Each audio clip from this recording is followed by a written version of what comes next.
Have your seats. We'll go ahead and get started.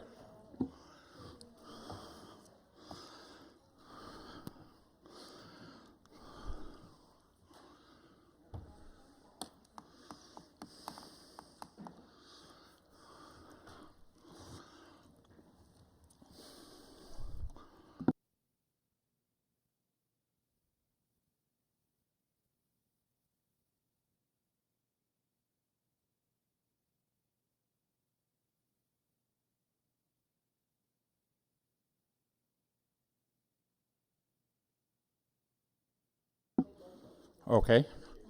And we'll be done hopefully by midnight, because I know there's a couple of principals out there that here in about an hour is past their bedtime. So, right, Kate?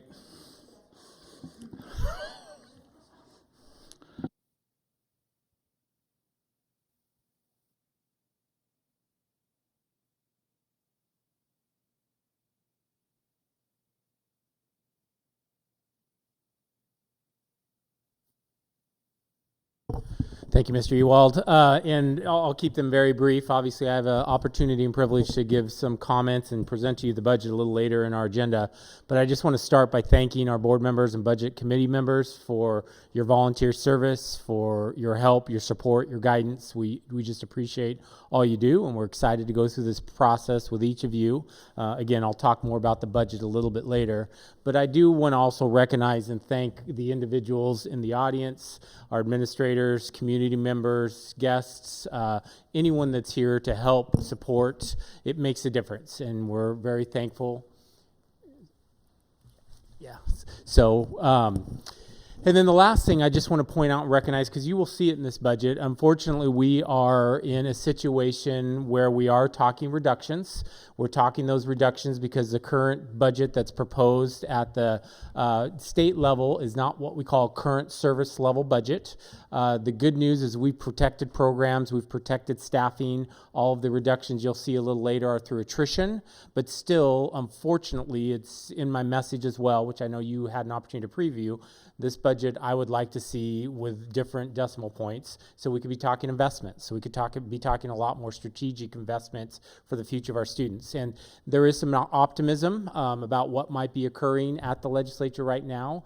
And again, I'll get into a little bit more, but you'll kind of see a mixed message. One is I'm proud of the work, I'm proud of everything we do. Two is I wish we had more resources so we could do more.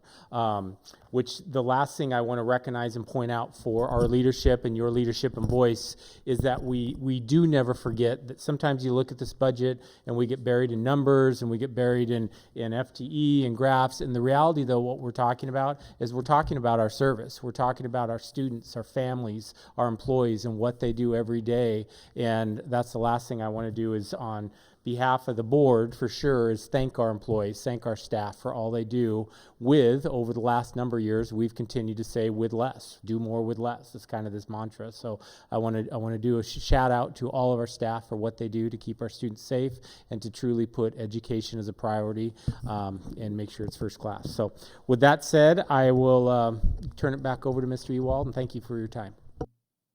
Thank you.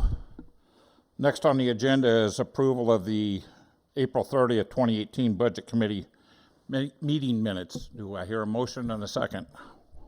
So moved. Second. Aye. Aye. Those opposed?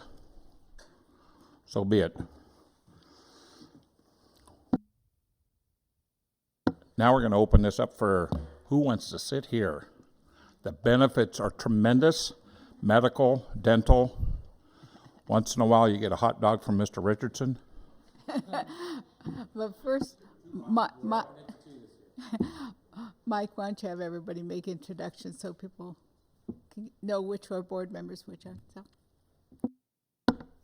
If you're a board member, you're not eligible to be up here in this seat, but it's the rest of us. So, Let's just introduce ourselves so people know who everyone well, hi there, is. how are you? I'm Everybody going to knows start us. it out. As usual at our meetings, we do have some new people too as well. So my name's Frida Christopher. I'm the board chair. My name is Adriana Gobea. Stephanie Stevens, board member, position 2. Gary Dye. Donna Barber, board member.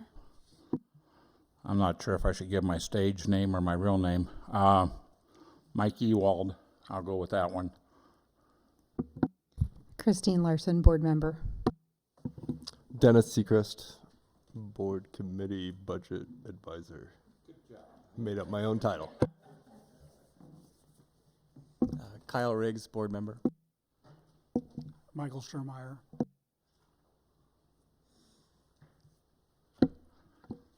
So let's open up elections to the presiding officer to take over the rest of this meeting. Anybody want to nominate somebody? And I nominate Mike Ewald. Second. wait a minute. I request to close the nominations. Second. I just got railroaded again. Okay, all those in favor of me being the presiding officer for tonight's meeting, say aye. Aye. Those opposed? Too bad my wife's not here. Any abstentions? Okay, so be it. We're here. For those of you in the audience and those of you sitting up here, traditionally, and I'm going to open it up to everybody, we need to decide a stop time, and I think traditionally it's been 9 o'clock in the past. And remember that if we don't get anything solved tonight, that we have other meetings planned. I think the next one's at 4 a.m. tomorrow. Okay. So I request that if you set it at 9, if we're almost done, that we just continue, because usually it might run a little over. Those in favor of that? We're good? Yeah. Perfect. Alrighty. Some of you are going to miss the 9 o'clock movie. Mr. Richardson, you want to continue on with your message about the budget, please? Yes, it'd be my privilege. And I know, again, you have a budget message in front of you and had the opportunity. I'm going to go through it, but I will not go through word for word. I'll try to hit the highlights, but of course, please don't hesitate to stop me or at the end of my message if you have questions. We'll be open for questions and throughout the remainder of this meeting. So very first, just kind of the official, is that I do present to you the recommended operating budget for the David Douglas School District for fiscal year beginning July 1, 2019 and ending June 30, 2020. As required by Oregon budget law, the proposed budget is balanced between total resources and requirements. This is key, this next slide, to make sure that we understand. We based our 2019-20 budget on the governor's proposed budget, allocating $8.9 billion to the state school fund budget. This message and accompanying documents are presented in compliance with revised statute, Chapter 294, ORS 294.403, 294.408, and 294.426. The reason I said key is at this point, we do not have a state school fund budget out of the legislature. Right now, we are basing this budget on 8.9, and it's really 8.97. Ultimately, what we have from the joint chairs of the Ways and Means is 8.87. We are following the trend of our neighbors and really most of the state with the confidence level high that it will reach 8.97. In fact, there's even conversations that it might reach 9. But the reality is, I just want to be clear with our budget committee and board members that that's one assumption we're making in this process. This isn't new. Many times we come to the table in this forum and the state is not done with their budget, so we're making somewhat of a projection and an estimate. We try to do that off the best knowledge we have, but that is a reality we're dealing with right now today. So, with that said, this is the part I communicated with you a little earlier. While the increase to $8.9 million in the state school fund has helped, it's basically helped us not make deeper cuts, right? The reality is we feel it's still woefully inadequate to meet the quality education model proposed several years ago. So our own legislature, our own state has a quality education model of funding, and we still are not at that level to meet the needs of our students. The state's forecast assumed a local revenue increase of 2.2% statewide. This amount has fluctuated for our district from around 0.25% to about 3.5% over the last several years. The percentage of the state's budget funding K-12 has decreased over the past 15 years. The district expects to receive just over $4.6 million over the biennium in support of high school success, including career technical education programs, college readiness, and dropout prevention, or Measure 98. Some might understand it with that title. That's if the measure is fully funded. The district maintained, I'm very excited about this, the district maintained its investments in early childhood education, including our preschool programs, full-day kindergarten, as well as music and physical education programs without the K-12 system.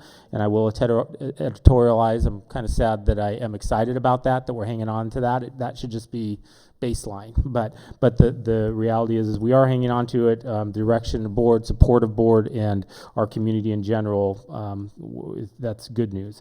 The district also offers a full complement of athletic and other co-curricular activities, as well as advanced placement college courses. In developing this budget, we strive to keep our commitment of providing educational opportunities that will allow students to learn, grow, and thrive. However, there simply is not adequate funding to fund every need. That's where some of the mixed messages are in this message. The district has been working and planning for balancing this budget since the beginning of 18-19 school year. We have collective bargaining agreements through at least June 30th of 2020, although part of our classified collective bargaining unit includes a reopener, which we are currently in. We're in the process of setting dates around a reopener for financials, and so we'll be negotiating those components, which will carry us for the next 2 years. And The next one we get a lot of questions around, which is PERS, Public Employees Retirement System. Changes continue to be a major factor in our budget. For the 15-17 biennium, PERS rates ain't reduced. However, we do not anticipate this occurring in the next 2 biennium.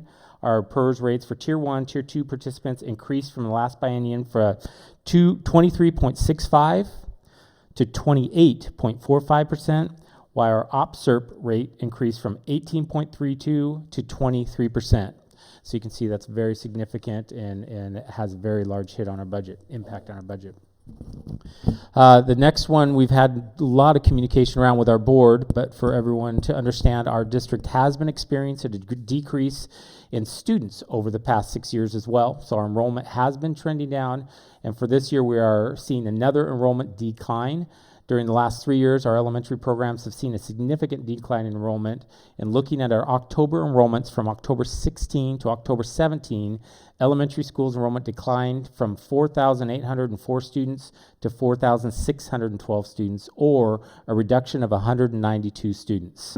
Mr. Richardson? Yes. If you don't mind me interrupting. Please. Where are these, do we have an idea where these students are going? Yes, well, we do not have hard science. We do believe, though, it has to do with gentrification. We do believe it has to do with housing and displacement. And some of the families we are tracking, there seems to be a majority that are heading north to Vancouver, south to Salem. One of the conversations that we traditionally have in this district and others is when our enrollment goes down, enrollment farther east, such as Reynolds, Gresham, goes up. That trend doesn't seem to be holding true. Their superintendents and leadership teams have been communicating with us that their enrollment's going down as well.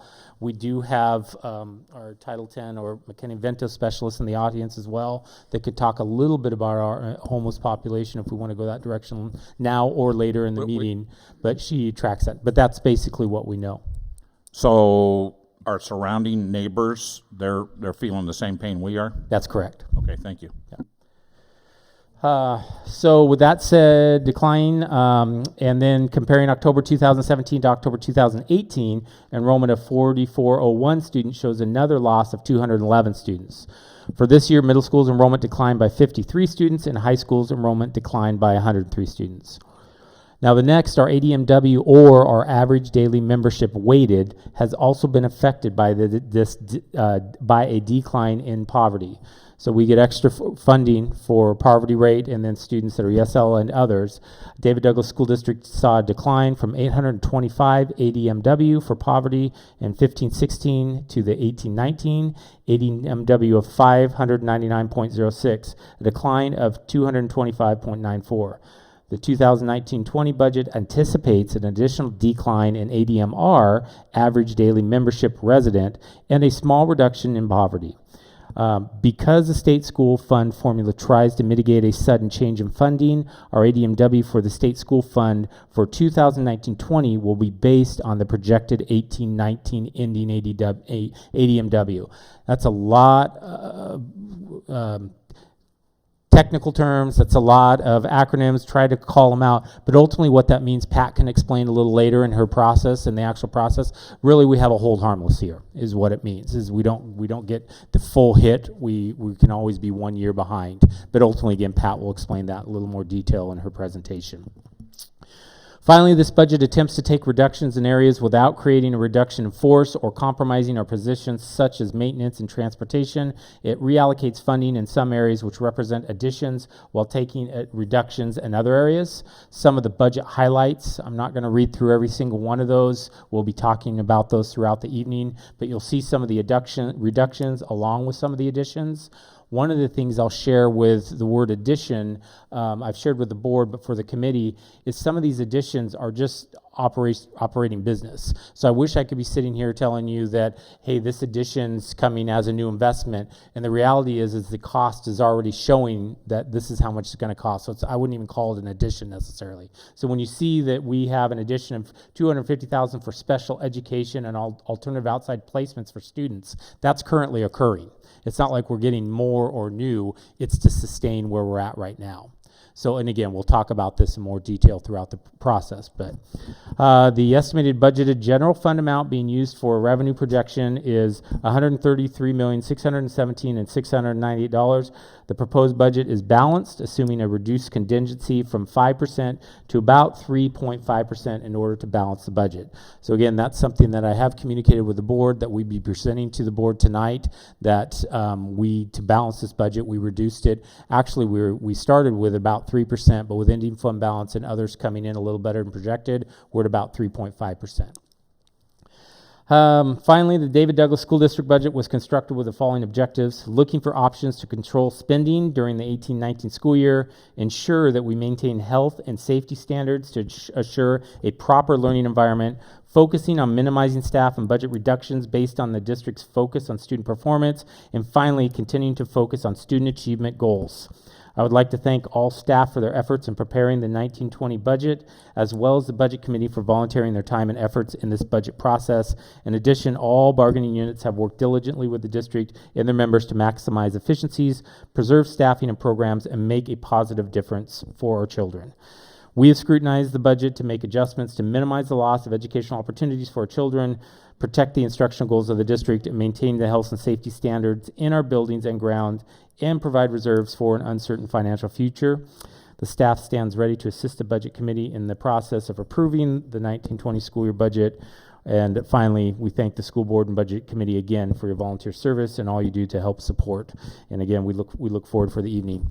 That's the official. The unofficial, again, thank you all for being here. Thank you all for your voice and supporting. And again, we'll turn it back over to Mr. Ewald to keep us going in the agenda. Thank you. As I turn it over to Pat, anybody on this board, if you have a question at any time, feel free to say something to anybody. Pat's process that she's going to share with you in a little bit has a lot of acronyms that may not mean anything to you. I think Pat's the only one that knows them, to be honest with you. That's why she puts them in there. Yes.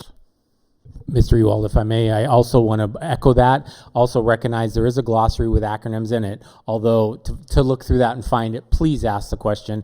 And then Pat and I actually talked about this as well because we had conversations with the board members that reminded us of that. So we're going to try very hard this evening that when there is an acronym to back it up at least the first time with what that spelled out or what it means. But absolutely agree. Please ask. Because and the reason I say that is because I can remember my first 6 years on this committee. I was deer in the headlights with those acronyms because we all have acronyms at our own work and they all mean something to us, but they don't mean anything to any outsiders. So please, the staff out there, they know what the acronyms mean, I think. I think there's a test on acronyms for you guys to be able to move on in life. So at this point in time, I'm going to turn it over to Pat, and she's going to dazzle us with a magic wand or her footwork, one of the two. Good evening. We're here for the 2019-20 proposed budget, at least I hope. And let's see if my little clicker is going to work tonight or how close I have to be. Yeah, now it's going. So our first discussion topic tonight is the budget process. For those of you who are new, we'll try to go over what the process looks like. So what we're doing tonight is prescribed by law, Oregon Revised Statute, Chapter 294, otherwise known as local budget law. Local budget law prescribes everything we do with budget.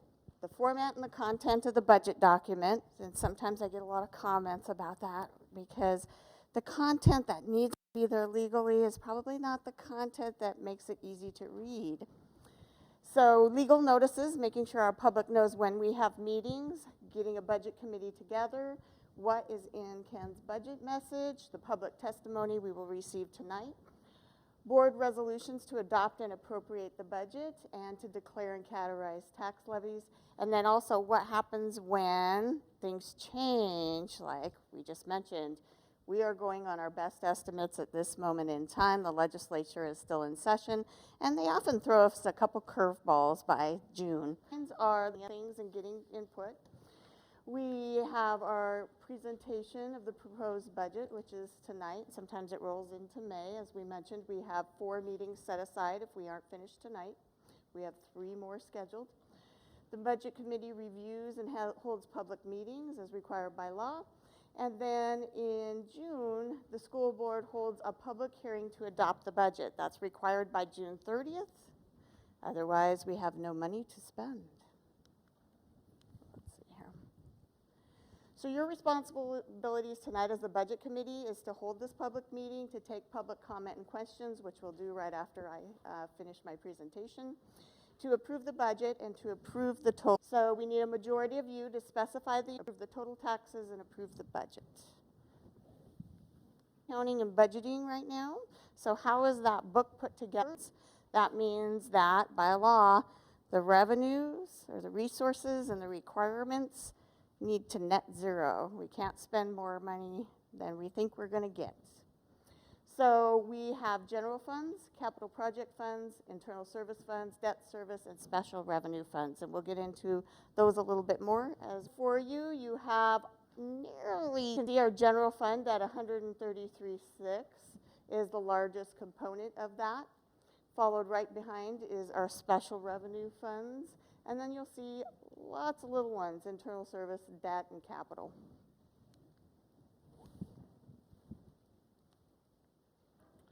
So in our general fund, that 133.6 million, the major component of that, as you can see, is state funding. The primary part of that is state school fund. You'll notice that our beginning fund balance is a fair amount of 16.2. That comprises from contingency that we don't allocate during the year, that the board does not reappropriate. And then it also is anything that comes from not spending. So oftentimes we have attrition, which helps us out. And then also when there's differences, because as I said, we're making a forecast today. And if you came to the Budget 101 meeting a couple weeks ago, you noticed the difference between the projection was a couple $1 million from March of when we got it last year for this year to this year. And so that happens for various reasons, and we'll talk about that in a little bit in a moment. But you'll see we do assess almost $16 million in property taxes, and we have a little bit coming through from our ESD as intermediate. As I mentioned, these are all the different resources we get. Sometimes folks get so focused on the state school fund and property taxes because those are the largest components. But as you can see, we do get interest earnings. We do charge some tuition and fees. We do charge overhead on grants or administrative fees on grants rather than actually documenting time for everybody because that's pretty labor intensive and not very efficient. So we'll talk a little bit about the state school fund grant. So average daily membership, or ADM, you'll hear that a lot. You'll hear resident, and you'll hear weighted. Weighted means that we're getting extra funding for a particular category. So you often hear about English as a second language, IEP, or individualized education plan, or special education. You'll hear about a cap when you talk about special education. There's pregnant and parenting. We talked about poverty. 70% of our transportation expenditures actually come back through the transportation grant, which is part of the state school fund. And the local revenue that we collect actually offsets what we get from the state. So there's a balancing act of the state school fund, because they take that into account before they distribute and calculate how much you'll get from the state school fund. What is interesting, though, is as of our first calculation from the state, they did not drop the ADMW for the state. So if you were to go out and look at the calculator, it's at about 710,000 ADMW for the state. When they came back and recalculated, it's down about 7,300 ADMW statewide. So why does that matter? So the more kids we have and the limited pool we have, we get less per student. When we have fewer students in the pool, even though our enrollment ADMW is going down, we might actually end up with a little bit more money because there's fewer students that are counting and getting allocated. Does that make sense? So we're kind of noticing that statewide now. So even though a lot of us were doing projections and basing it on the 710, because that was the number we initially got from the state, when they submitted their last numbers and kind of shook the sieve out, it came out that everybody seems to be down statewide. So there may be a few that are up, but as a statewide number, we're down.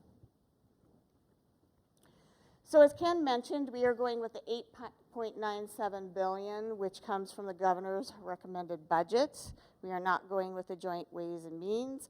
The governor's budget actually had a little bit more than that. You'll hear about a PERS fund.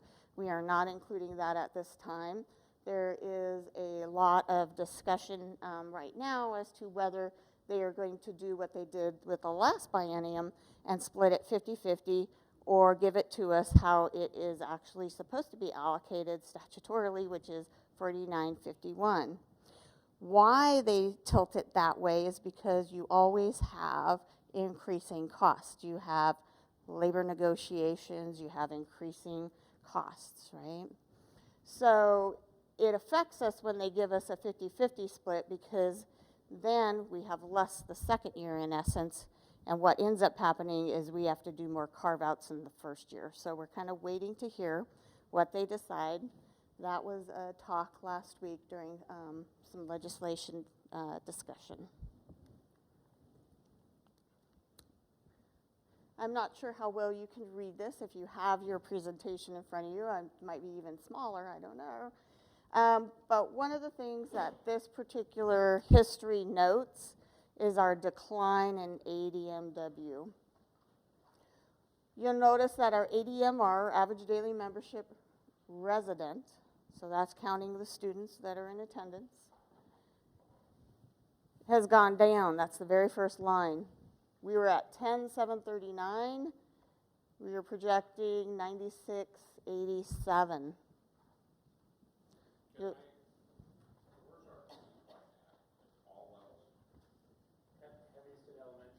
Mm-hmm.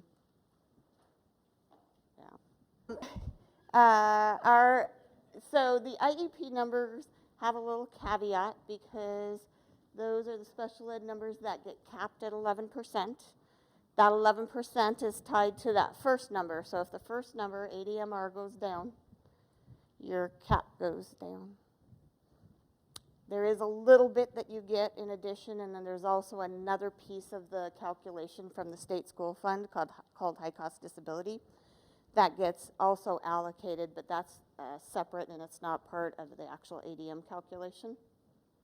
You'll notice our poverty numbers. I think that's 847 to 591. So what we projected in 16, 17 has gone down.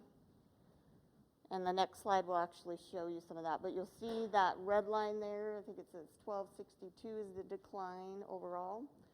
But you'll notice the line right under the red.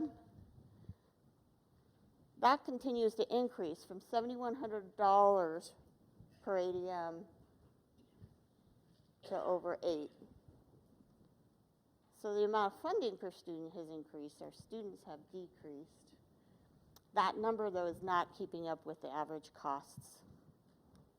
Is that ADM, is that just for, So these numbers are ours. no, I'm saying the dollar amounts. So Are those dollar amounts, they transcribe to every single district. Because part of the state school fund is to equalize the amount per student. Okay, So it might be a little bit different because if that's your general purpose grant, they may take out your local, okay. okay? So the state, in calculating the poverty numbers, looked at the federal census, but way back in 2010, they changed the way that they collected the data and what they collected. And the state determined that updating it, number one, every 10 years wasn't that great of a process. We needed something a little bit more nimble. So they looked at this, which is SAPI. So you hear us often refer to SAPI, which is Small Area Income and Poverty Estimates. It's federal government. It's based on a lot of the federal programs, so SNAP, WIC, etc. You can actually go out to the SAPI website. You can Google that, and it'll actually walk you through everything that's in the calculation. They're doing a much better job right now of giving you different pieces of that and looking at what the federal data is. But again, what I want to bring to your attention is number of students in poverty. So the first one is the district population. You'll notice that's gone up since 2011. You'll notice the 5 to 17-year-old population, gone up. Students in poverty, gone down. So that's according to the federal government. How this works in getting our poverty numbers is they look at the district's population per the SAPI numbers, and it's from the prior December. They always post these numbers in December. They look at what your ADMR is in December. They calculate that percentage. They take the number of students in poverty for your district. They multiply it by the percentage. You get a quarter weighting for students in poverty. So you see that quarter at the bottom, and that's how they derive the number.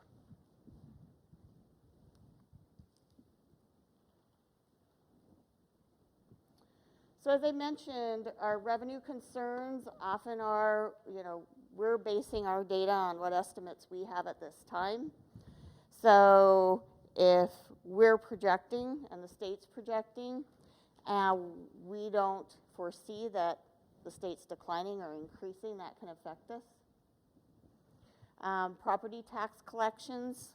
So one of the things about property tax is assessed value. And if we go into a recession, we often see a decline. And then, as I mentioned, legislative issues. Sometimes there's carve-outs and extra wheeling and dealing that goes on, and sometimes that's great because we get more money. Sometimes it comes with strings.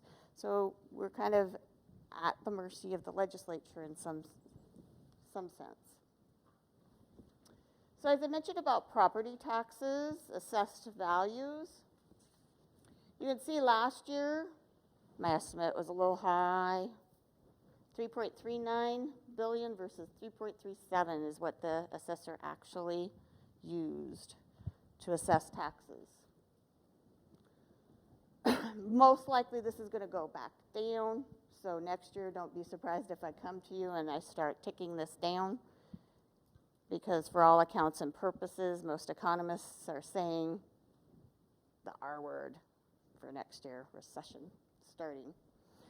So this has actually been as low as about 0.25%, which is very unusual. Statewide, it's been as high, I think, as 4.5%. So it kind of goes all over the place. So sometimes our numbers in the state school fund vary a lot from others, depending upon what we think we're getting and what the state tries to apply. So our requirements will go into, what do we spend our general fund on? As you can see, 83% of it is for salaries and benefits. We are a service-oriented business.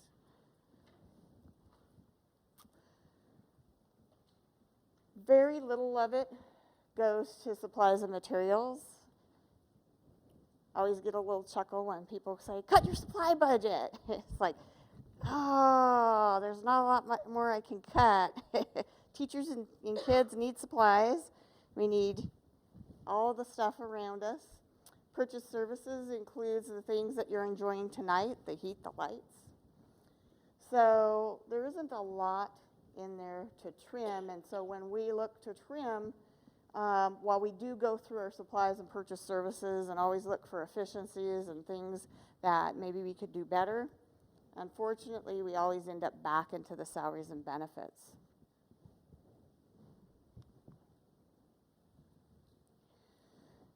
So probably the biggest thing that everybody hears about is PERS, or the Public Employee Retirement System, those darn PERS rates. So I just thought it would be good to see over the last few biennium what we've done. So in 13-15 to 15-17, it actually went down a little bit. And then you see it's ticking back up. We also expect it to continue to tick back up for the next couple. We don't know at this time whether the legislature will do the governor's proposal, exactly how that will be applied. We have heard that the potential of holding it to kind of do a hold harmless, but not necessarily reducing our rates currently, if that makes sense. Well, I think what they'll do is they'll apply it kind of like a rate collar. And so what they'll do is they'll look and say, okay, you can't increase it more than X. But I don't know. It's still up in the air.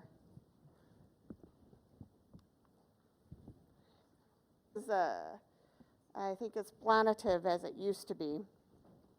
Before, the folks that are in the OPSERP, or the third tier of PERS, their rates are usually less.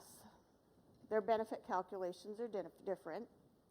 And previously, there was a lot more difference. But one of the things I want to bring your attention to is, you can see I put the salary of a teacher up there. So a teacher getting a $1,044 increase will cost us $4,300 in PERS for next year for their increase. That's based on their prior year salary, right? Because when they go from prior to current, I still have to pay the extra percent that the PERS went up. PERS went from $2,365. It's proposed to go to $2,845. And then I have to pay that little incremental difference for that $1,044. So that $4,000 isn't on the $1,044. It's on the full $84562. Previously, that difference was a lot larger between somebody in Tier 1, Tier 2 versus OPSERP, but you'll notice that's tightening quite a bit, and we expect that to continue. More people are aging out in Tier 1, Tier 2 and going to retirement, and more people are coming into OPSERP. So contingency, as we mentioned, is about 3.5%. We normally like that at 5%. Why? That's a measure of our financial strength. When we go out for a bond, they often want to see, we get rated by bond companies. So if you ever heard of Standard & Poor's rates us. That rating is important on the quality of your bond, how people view your bonds. Are you financially stable? So when we reduce that, that brings concern for investors because they're like, so you're dipping into your reserves to pay your ongoing costs. That makes people nervous.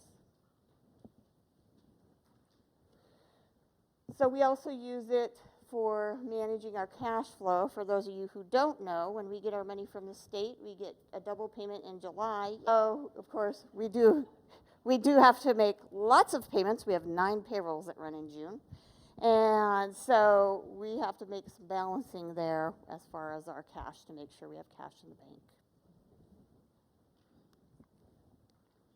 Our resources are at 133.6 million. Of that, 16.2 million is beginning fund balance. So there's 117.4 million of revenue coming in to pay for costs. So again, it's balanced, right? 133.6 on the requirement side. If we take out the contingency for 6, we have 128.9 million in expenditures. Little offset there. So once again, we're kind of dipping in to try and balance. And every year we do tries not fill positions. Sometimes we just can't fill positions. That too has happened. Funds, so these funds are associated with a restricted or dedicated resource. So that means someone or some agency has given us money for a specific purpose.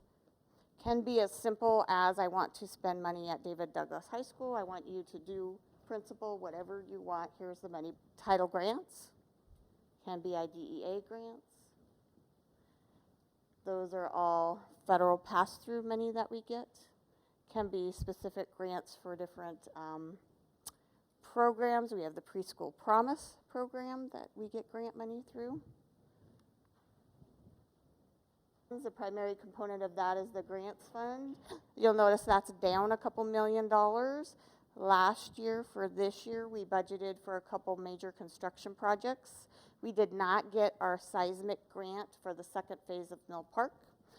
We got the Alisat one, finished that project, therefore we don't need to budget that. So, yay, now you're seismically upgraded. So we have our nutrition services fund that provides breakfast, lunch, snacks, and dinners for students. We have our student body funds. If you remember a few years ago, we teased those out into grants because we did have a little bit of confusion about what was in student body, so we trued that up. We have our technology fund, transportation replacement fund, and energy conservation fund. So what's in the grants fund? You'll see the majority of that fund is early childhood special education. They have different grants. The biggest one, of course, is their early childhood special education contract that we have with the state. But they also get money from Medicaid. They have a peers program, which is bringing in students with mainstream into some of the classrooms. They have early childhood evaluations that we provide for other districts. Our Title I is about at $4.5 million. That does include some projected carryover. IDEA at about 1.8, including some Columbia Regional pass-through. We get about $1 million on the arch tax. I'm a little bit concerned as our enrollment goes down that number will go down a little. And we already talked about seismic. So now we'll go into the debt service funds. So we have 2.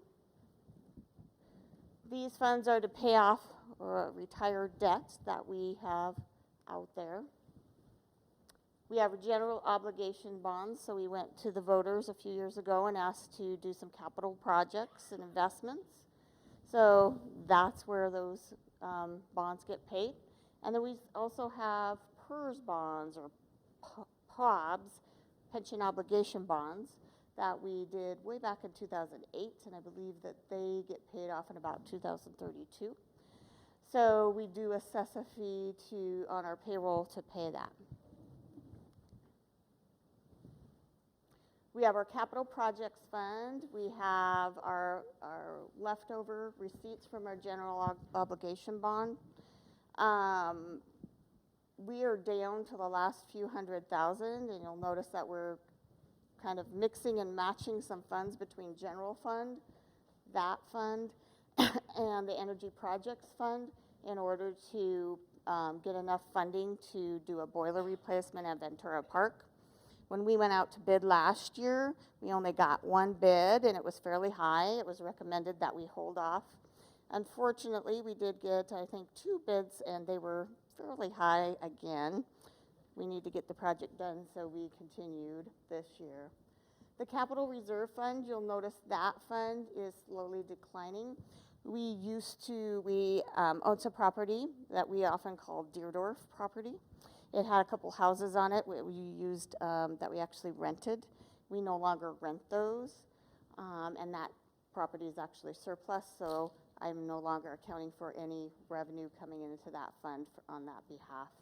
Right now, it's just stadium fees that come into that fund. Construction excise tax, we do, the city on our behalf assesses a construction excise tax on new construction. Those funds come and they have dedicated purposes by law that we have to spend them on things that are in our facility plan. And so that money is set aside for a potential property purchase. So as you can see, right now our construction excise tax, it's been growing. We've been kind of saving it. We haven't had a lot of projects to spend it on.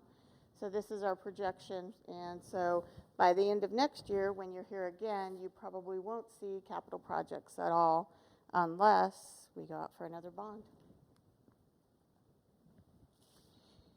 Internal service funds are really funds that are providing services to other departments in the district. So we have our reprographics and postal that services.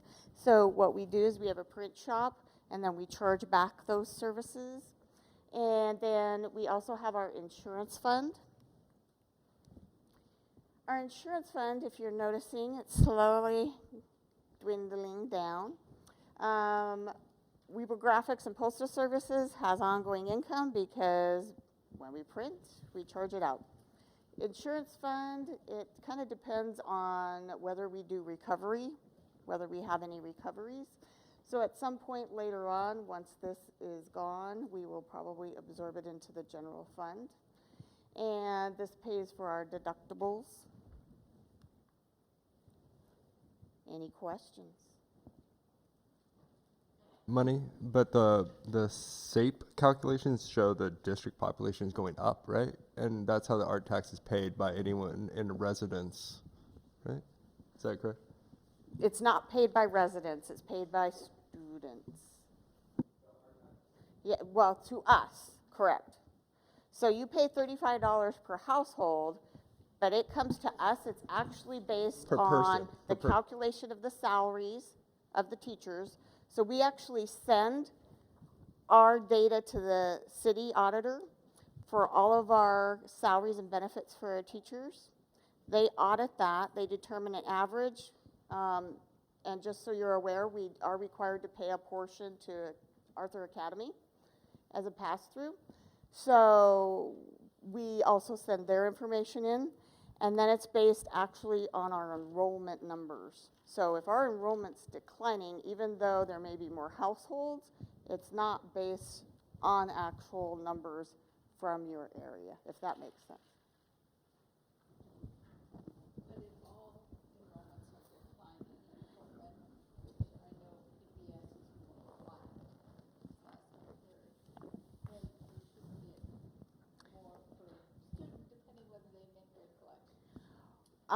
Yes, but they'll only pay you up to the average amount per teacher. So, and they look at all the teachers, pre-K 12, no, K-12, or K-5. K-5, K-12? I'll double check that.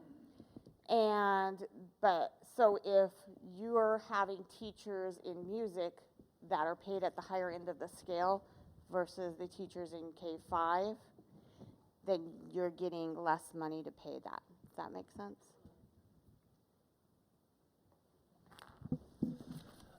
No?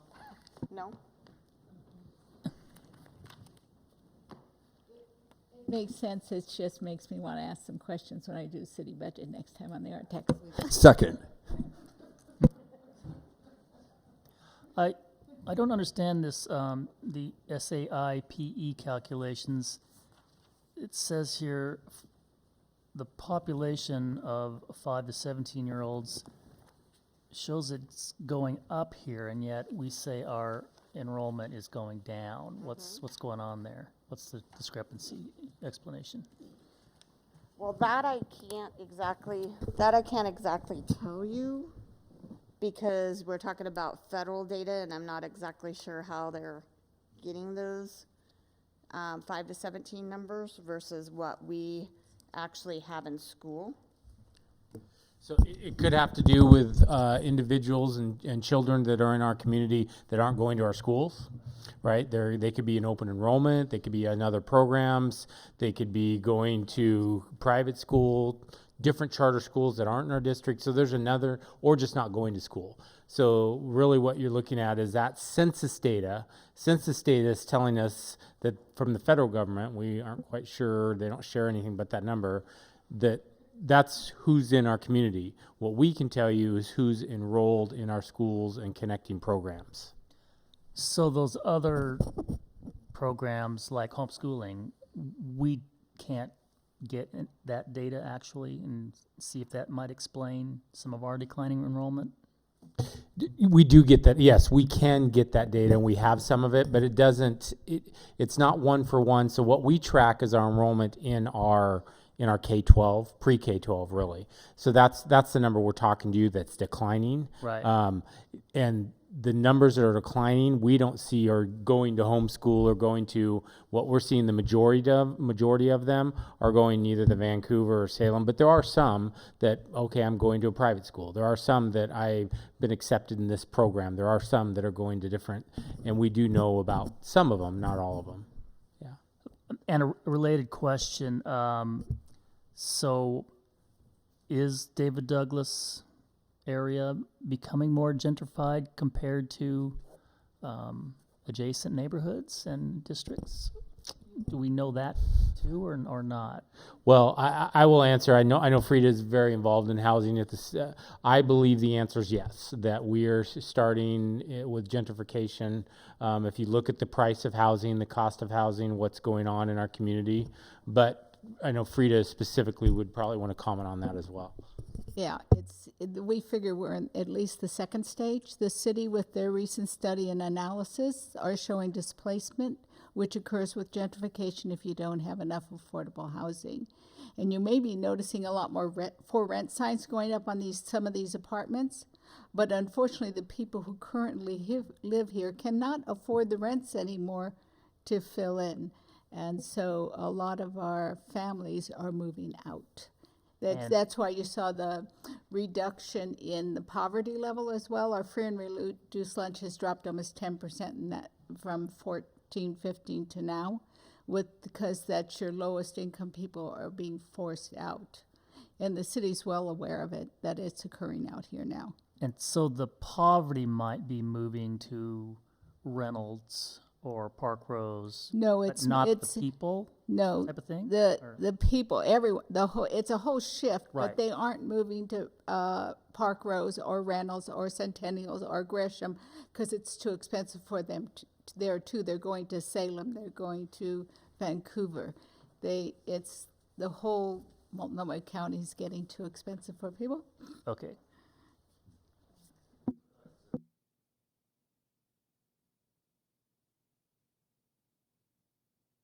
What happens when the budget is finally passed on the state level? Like, how much does that make your job harder? Like, if it's more or less, like, I mean, how do you anticipate?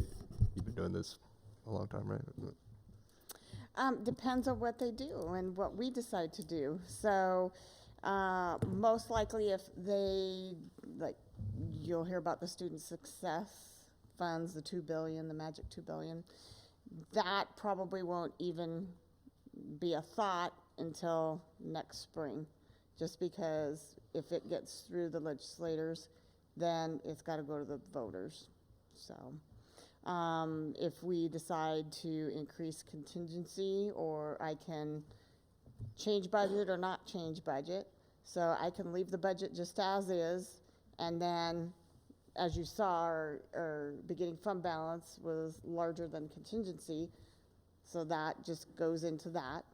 I can actually appropriate, we can go back to the board and appropriate through two different processes. We could go, depending on how much, go directly to the board if it's 10% or less than 10%. If it's more than 10%, then we can do a public hearing.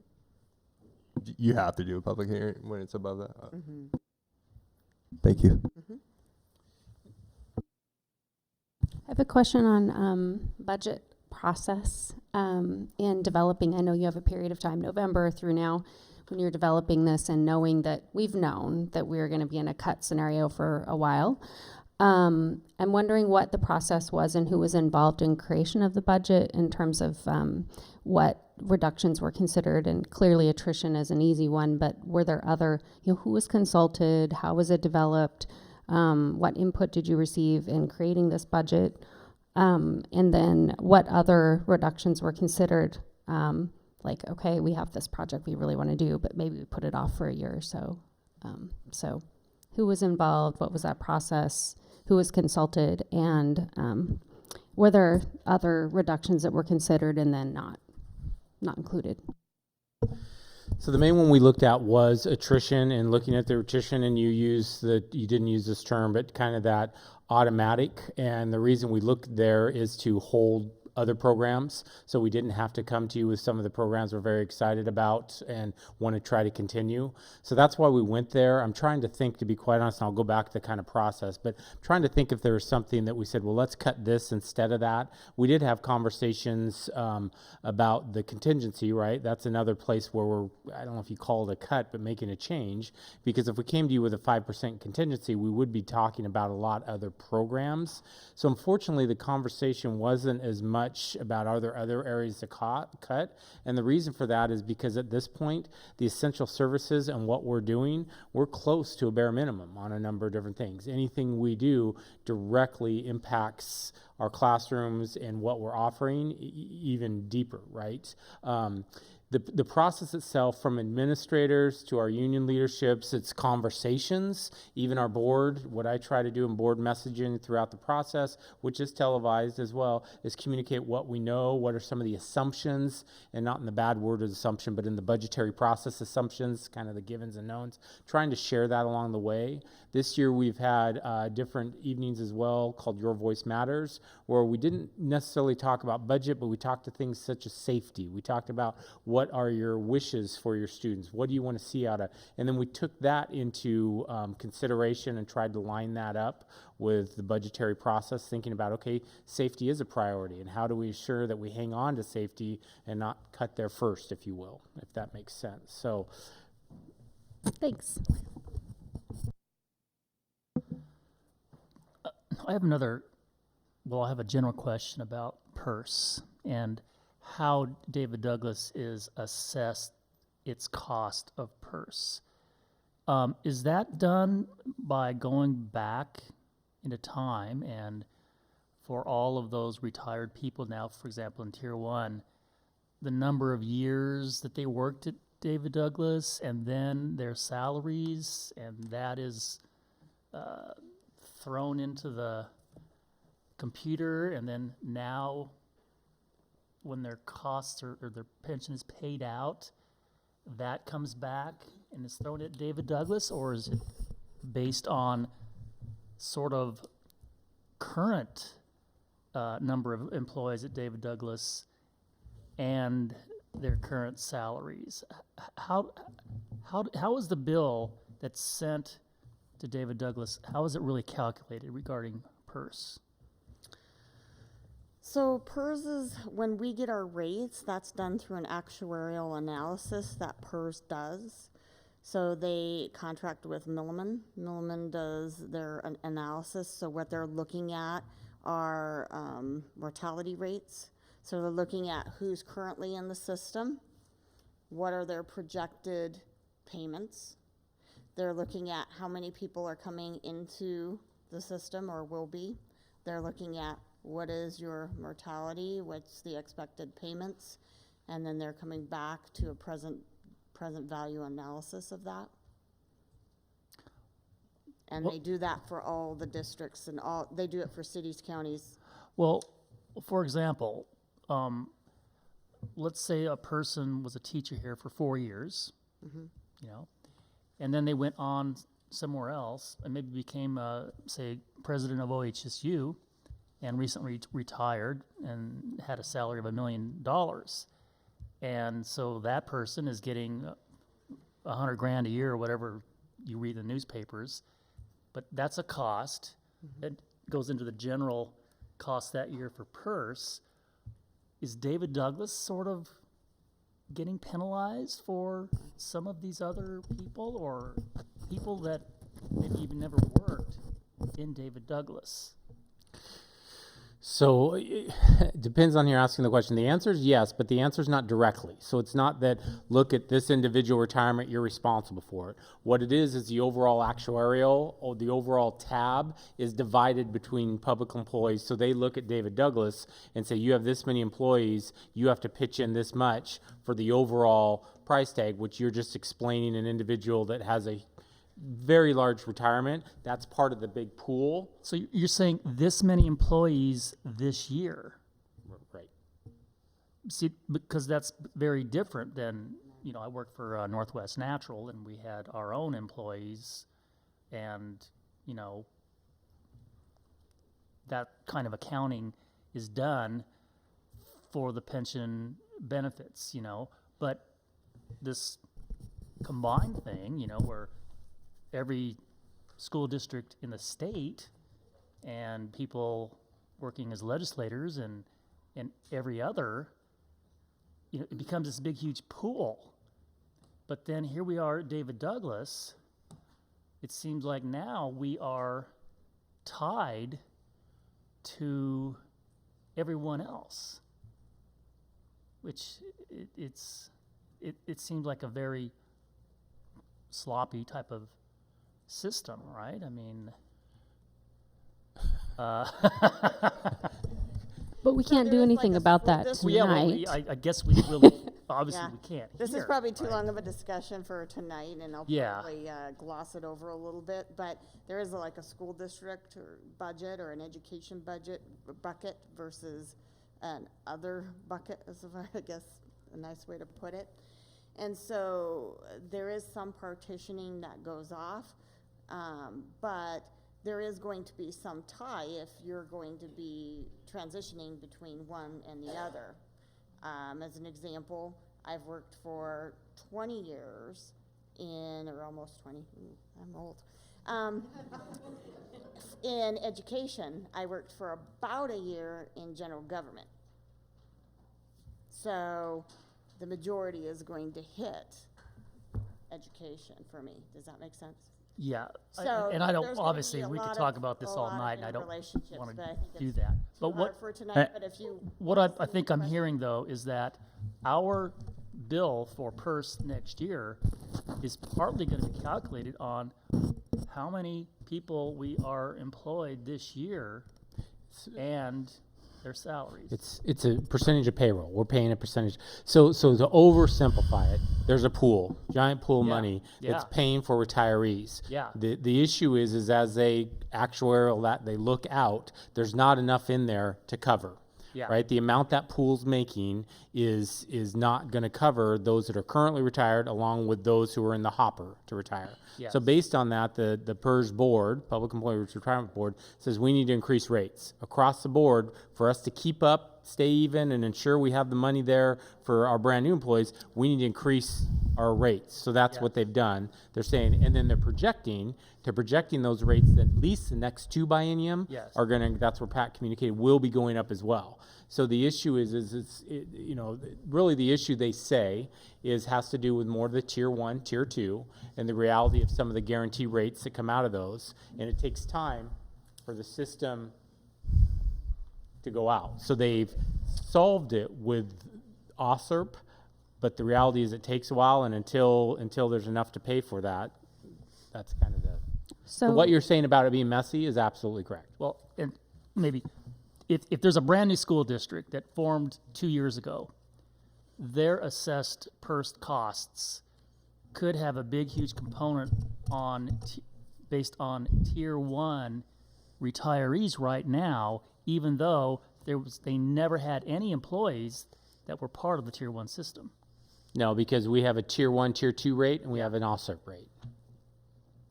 Okay, thank you. Yeah. We're going to get to some more questions here in a minute because that's coming up on our agenda real quick. I want to move on to our agenda really quick, and then we'll come back to our questions. So at this time, we have audience participation, and we have a Tammy Booth that would like to talk to us. Is Tammy here?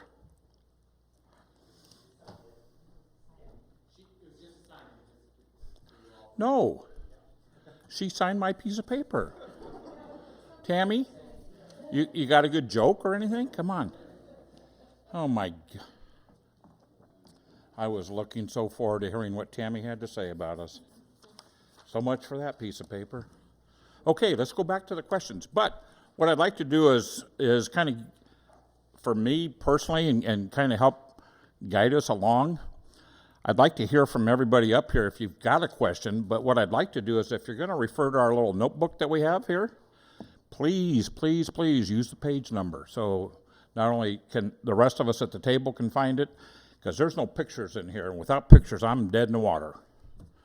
So with that said, who wants to get us started? And a drum roll, please. I'll start with a few of my questions, but I sent Pat over page, so I won't get to all of them. Listen here. Okay, 4.3. It's the ESD transit. I was curious, it appears there's a decrease in the transit amount. Is that because our amount to DD is going down, or is it because of how we're getting services instead of transferring money? A little bit of both. So actually, if you go back to your board reports this year, you'll notice that my projection's actually down for that. So I was probably a little overzealous, but some of the costs are higher, some more services that we're getting rather than taking the transit dollars. Okay, only because I was on the MASD budget and their budget went up. So, so I thought I'd ask.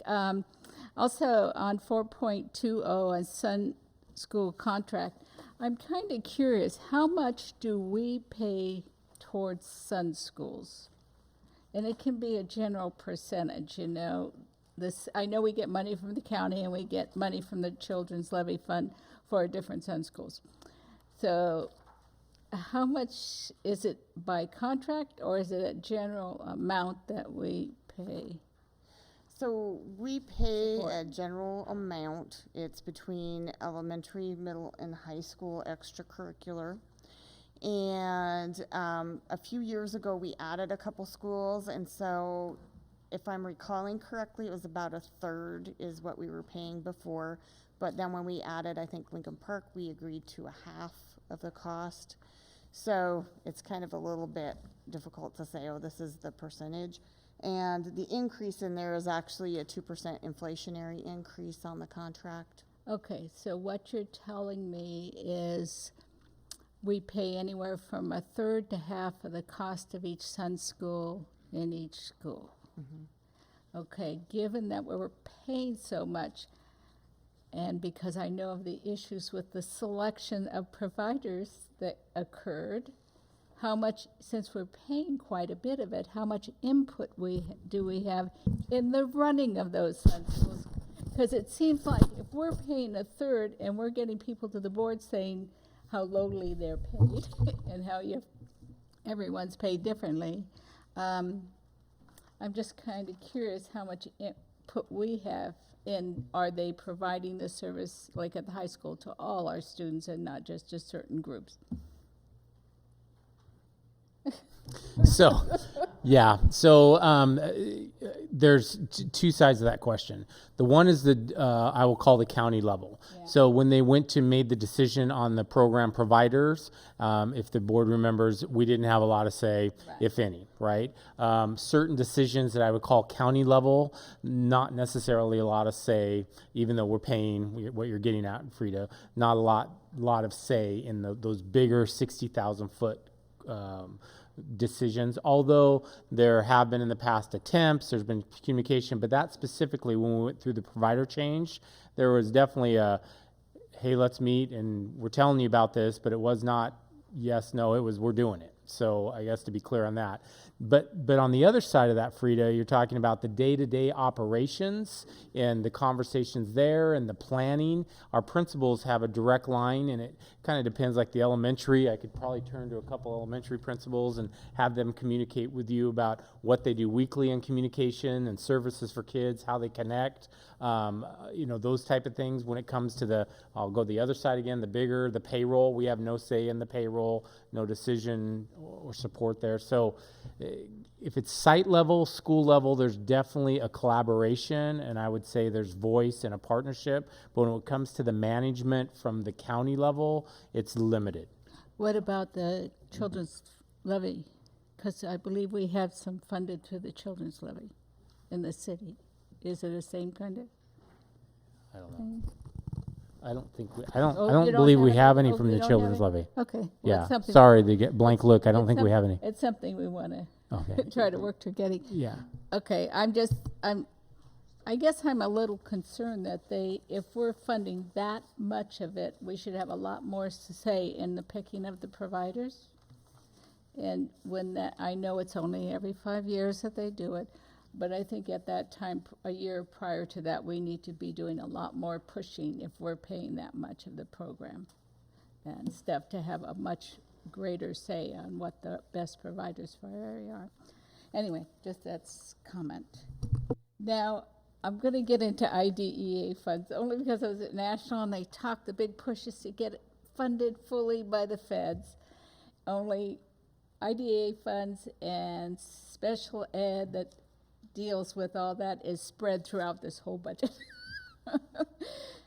How much of our special ed programs, this might be a Mary question, is paid by IDEA? Because we have lots here. A roundabout figure. I'm not asking for an exact figure. Oh, goodness gracious. So we get about $1.6 million in IDEA funding. So if I were to venture a guess, let me look at a couple budgets here. I just saw all sorts of things that was paid with IDEA. But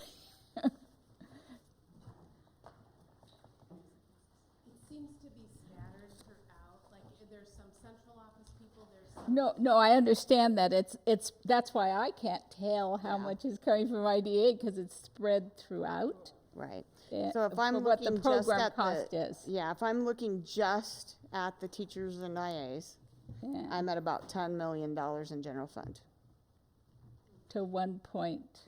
and for 1.5 million in IDEA. So that doesn't include all the related services. So speech pathology, there's some under health services No, I for know it, that's- nursing. There is occupational and physical therapy under other treatment services, under 2190, which is student services direction. Part of that is actually Mary and her staff. So it's scattered kind of like buckshot through there. So, but that gives you kind of a general idea. You're probably Well, close we're- to 15 million, so. So we're talking 10% at the most? Are you asking how many people? No. Just a percentage of the cost of providing the services that IDEA requires. And we're providing them because of that act, what the percentage, but it sounds like we're only receiving 10% of the cost of providing the programs. That's important to me, because when I go to speak with legislators or write emails to our nice senators, I like to push that. Anyway, the other thing, do the transitional students, are they included in the the count, so they would be within, if, I know we have about 13% in our special ed kids that qualify there, so they fell into that 11%. Okay, on school safety, I was curious, what was the cost just for the safety monitors? It seemed like there was a lot in the safety besides monitors.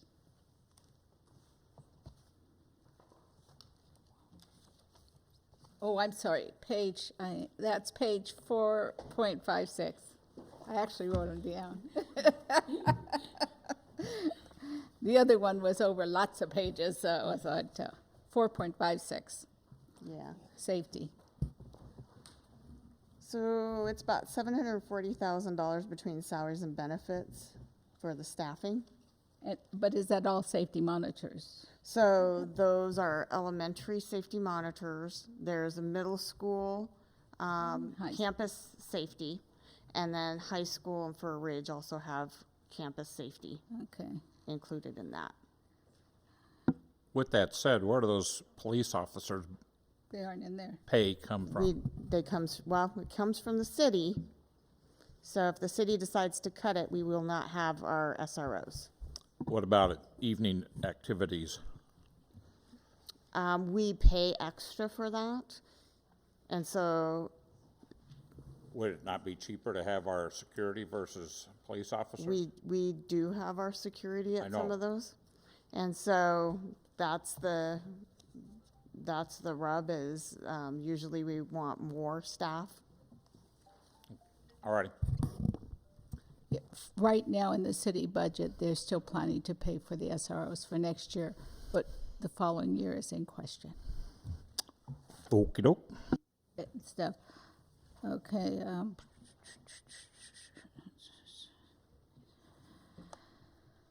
Oh, 4.124, interpretation, translation. Does this,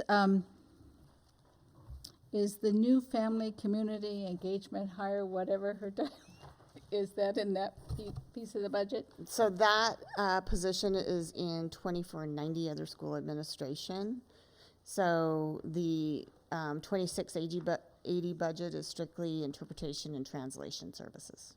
Okay, and this is a question more for Kelly. Is she using some of the Title III, I think it's Title III, that pays for a lot of that stuff, that budget? For interpretation and translation. Yeah.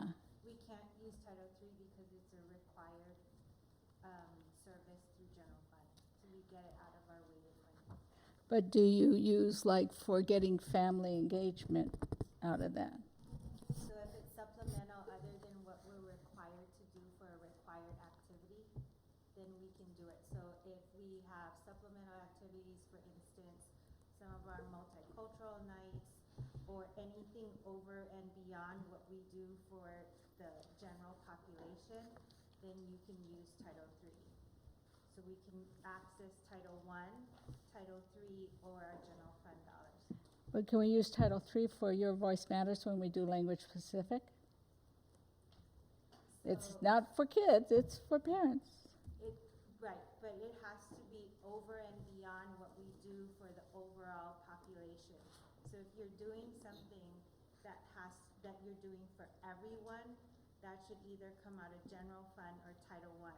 If you're doing something in addition to for English language learners or English language learner families, then you can use Title III. Okay, when I was at National, I sat in on a session on this, and they were saying a lot of people do not use Title III funds for many of these things in the school with their immigrant families that they could use it for. So you might want to do a little more, do some more research with NSBA, because they're looking at your Title III funds for some of the, sounded like some of the things we do. So, anyway, okay, our supplemental retirement, 4.126. We haven't had an actuarial study in a while, have we? I'm trying to remember the last one. We did one 2 years ago, I believe, and so we actually have one in process right now. Okay, Will it be telling us, since we grandfathered out those programs and we're getting, what was it, '08? I'm trying to remember when I negotiated that. 2006? 6, okay. I negotiated, that's all I know. Will they be able to tell us when we might see a decline? Right now, we're pay-as-you-go because of the amount of people. Will that actuarial study tell us when we might be able to start seeing a decline in the cost? Yeah, so looking at the last one, it's somewhere in the vicinity of 2030, 2035 when we start seeing a decline. Okay. Okay, and 4.128 food services, the 60,000 bad debt, was that for just 1 year? 1 year, So it's not multiple years? no. So in prior years, we had a few hundred to maybe a few thousand. I think maybe 7 or 8 was probably the highest year we had. Then as we went to the new program or the shaming law that was enacted, it has risen significantly, and it's right now at $122,000 in bad debt. So at the end of each year, we'll be taking another year to try and do collections, but after working on it for 2 years, we will declare it bad debt and write it off. And unfortunately, the federal program requires that any bad debt in the food service program be written off against your general fund. Okay. Oh, and our 4.132 custody and care of children services, I'm assuming that's the child care at North College. Outside the licensed staff, is it self-sustaining or is general fund covering it? It's pretty close to self-sustaining. It depends on how many teen parents we have. Okay. And so if we count the extra weighting towards that, then I think right now we're a little shy because we're down in students. So And are we charging others that use it? yeah, so And we're equipment. I actually was going to send an email today, but didn't get to it. And so we'll be sending an email out tomorrow to let the assistant principal and the person who oversees the program know that we need to review pricing again. Okay. Okay, just 2 short more questions. I'm sorry, I had a lot. Page 5.4, Carl Perkins Fund, it dropped in half. Was that due to the feds? And are we using the president's proposed budget? Or what? So right now, I'm looking at what we currently got, and for those of you who don't know, we are in a consortium with our other districts. We are looking at disbanding for next year, so we're kind of waiting to see how that's going to come to us directly. So that's probably a little bit low right now, but the number has been declining over the last couple of years with that consortium. Is it the consortium or the feds? You know, I've been out of the loop a lot on that, so John? A little of both. Okay, because I've heard negative things about the consortium over time. Okay, the last one is the transportation budget, 5.63. I see we have funds in there for purchases. How many buses are we planning to buy? at least one. So we're going to look at pricing. For those of you who don't know, buses run around $130,000 generally. We're looking also at changing, maybe doing conventional. We don't know at this point. We do have a couple buses that we need to get replaced, and we know that the insurance proceeds will not be enough to replace the buses. So we know at least one. It kind of depends from there. Are they being ordered now for next year, or is this for ordering in the fall? So we're hoping to go out to bid here in probably the next 60 days. And so the order would be placed now, but it generally takes 8 to 12 months to get a bus. They're up to 8 to 12 months? Yeah. I take it they don't do the big discounts in the fall anymore then. It might be something to work in when I worked in the bus business, the manufacturers to get buses, building when people didn't normally order, they gave very big incentives to the bus dealers. So, but that was usually in the fall. Anyway, that's the last of my questions.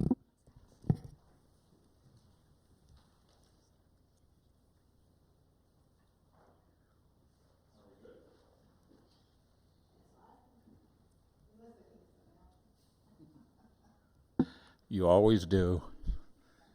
You want to go next? Sure. Hallelujah. All right, not nearly as many questions. So, but some similar. I think we'll continue on the transportation piece, although I know it's not probably directly related to this fund, but I'm curious about Youth Pass moving forward, if there have been conversations about funding for that from the district. There's no funding in this budget for Youth Pass. So the conversations, yes, it'd be nice. Again, that's one of those investment pieces, kind of like universal feeding or food you've talked about is actually in the state improvement fund that they're talking about if there was that $2 billion investment. But it's this budget right now, there's no funds for the IHOP Pass. And why is that? We'd have to cut something. I mean, we made a determination on the programming we have currently and where do we take it from and what do we give it to? How much is it? Was it three? I don't even know the exact amount, Andre. I'd have to look. It was right now we're it paying was a over third. $300,000 at one time, but the state transportation bill, beside low-income fares, was supposed to include money. That's why TriMet got that increase in their tax and be able to tax the employee as well. Was also had Youth Pass money that's supposed to be in there. So it's a TriMet question. All right, and similarly, I had some questions about accessibility for public meetings also. So in kind of the same vein of Title III or general fund dollars, I'm curious if, say we have a general board meeting or committee meeting in terms of kind of additional recruitment for culturally specific or non-English speaking communities, would that be, I think, meeting the criteria of above and beyond the traditional services that you would be providing to the general public?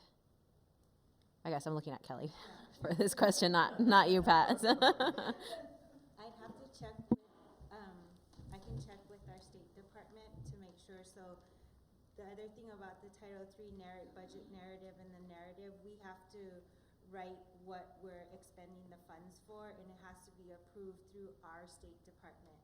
So the money's funneled from the feds to the state, and then I turn in a narrative on all of the activities that we're doing. So I can run that question by our State Department rep who reads over our annual narratives and budgets to find out if it would be an appropriate expenditure. Great, thank you. And then a similar question to the one Frida was asking. In terms of procurement in general, we kind of talked a little bit about this over the past couple of board meetings for not just kind of Sun School Services, but in general, we have lots of partner organizations that really support our students in their academic success. I'm curious what, in terms of in the district internally, what values or kind of standards that we have when we are procuring those services. So for example, are there general practices that we say we're going to prioritize certain proposals and score higher if it's, things like a safe working environment or, meeting minimum wage standards or, allowing workers to organize, et cetera? Or do we have kind of a general framework for how we are providing these services? So meeting minimum wage requirements would be required by law. So when they signed a contract with us, that would not be an option. So like, I think if you're referring to the board testimony, once that actually is a contract with the county, and the county is contracted with all the providers, and that all kind of went through their processes. Mm-hmm. So we don't necessarily have those formally drafted, no. Okay. So what do we have formally drafted when we go through? So you have your procuring board services? policies. Okay. So that's it. Mm-hmm. Okay. Great. And then the other kind of question that I just wanted to flag, on SROs, and I think, again, I think we all are really concerned around budget moving forward, and ideally, crossing our fingers for the student success plan at the state. I would be really nervous about should the city pull resources for SROs, the district itself putting in resources directly, given that I think we've started the conversation, would like to, I know for me, I would like to continue the conversation around what comprehensively does school safety look like, and how do SROs and or other services fit within that framework that works best within the district. So just wanted to make sure that I was flagging that as something obviously for further discussion in the future, but definitely think that it would be a pretty big expense for our district to cover on our own. And then other than that, I don't have any other questions. Thank you.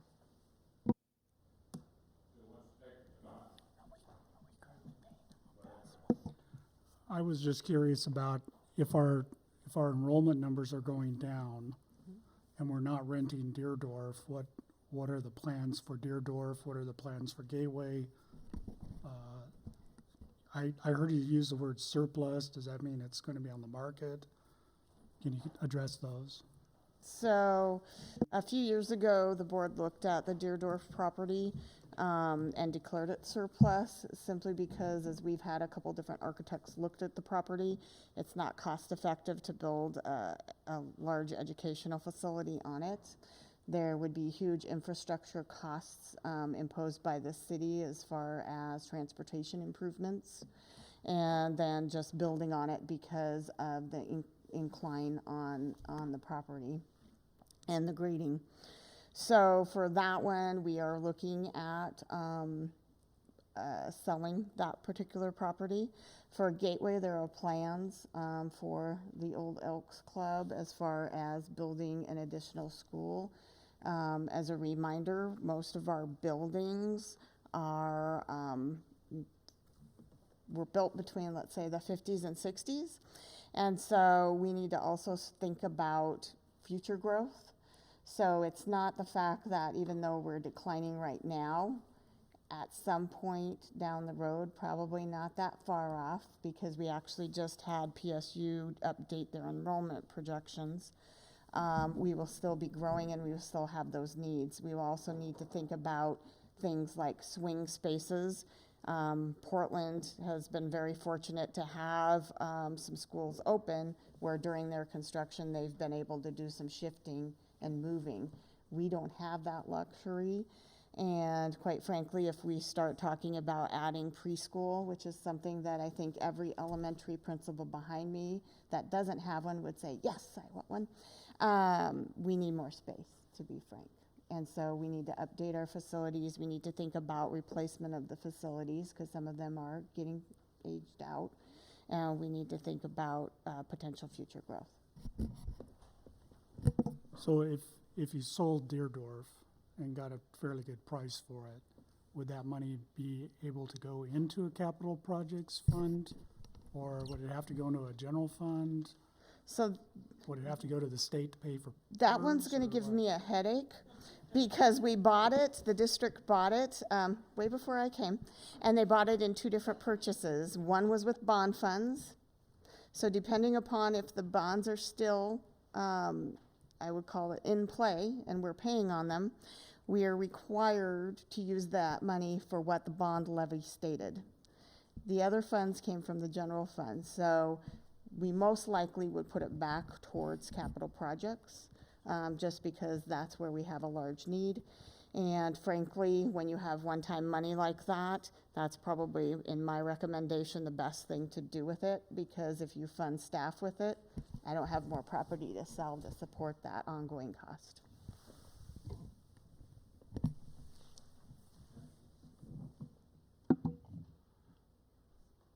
Come on, don't everybody raise your hand at the same time. I'll go. Thank you. I have a question about the salary and wages and associated payroll costs. I was curious why the associated payroll costs are so much higher than the salaries and wages. For example, 4.14, the middle school programs. It's not true on every breakout, but the column, or not column, but line salary and associated payroll cost changes due to a collective bargaining and inflation. I'm just curious why the associated payroll cost is double, more than double the salary and wages increase. So once again, do you remember when I had up on the board, we had the PERS person, tier 1, tier 2, and then we had the OPSERT person? So a kind of a mix on, remember I've got to collect the extra PERS cost on the original salary plus that incremental cost.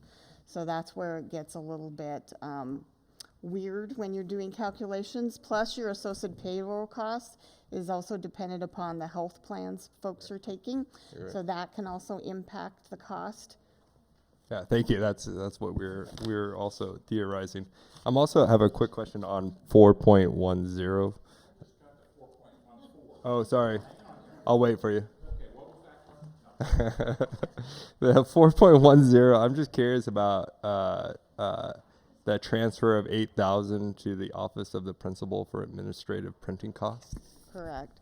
So we try to break our costs out between things that the office does versus things that the classrooms do. Okay. And so as we've tried to get better at that, let's put it that way, because it's quite a challenge. We've changed equipment a couple years ago, and it's been an interesting transition. We've noticed that our costs centrally or in the administrative area are a little higher. We do have some areas where there may be files and things because of, let's say, choices kids make. Their files and whatnot may have to follow them. And so sometimes that gets a little more costly. We took our best estimate, and so I wouldn't be surprised if that gets upped a little bit more again as we look at it again. Thank you, Pat, and thank you for your work, both of you.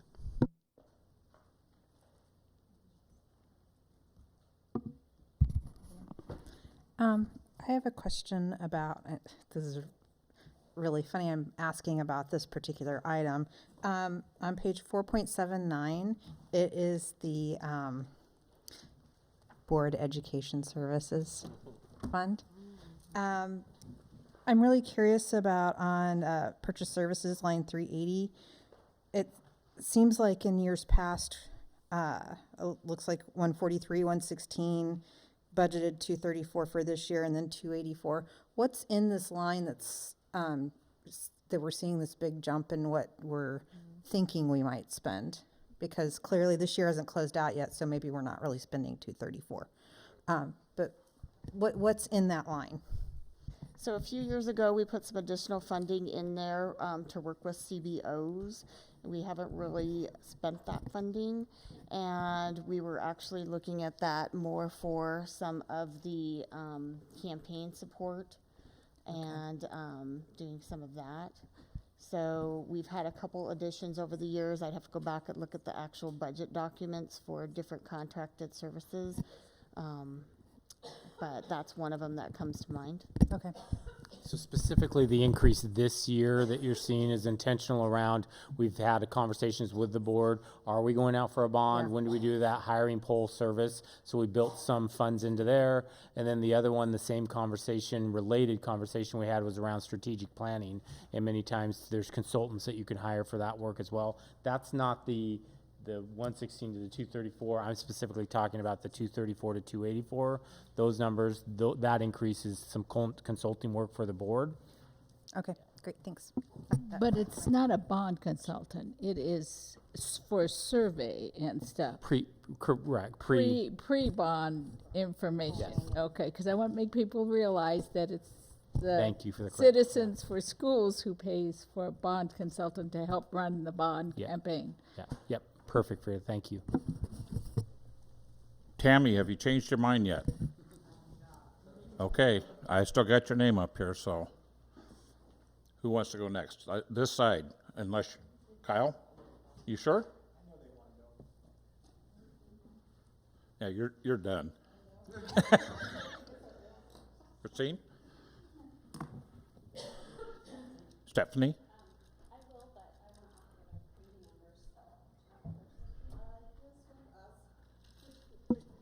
Sorry, thank you. My question is just concerning the student body funds. Okay, we are going to have pretty much half cut down on that. So where are we moving that fund? And what areas are going to be affected by that? in the They're on, student body? so that's based on revenues collected.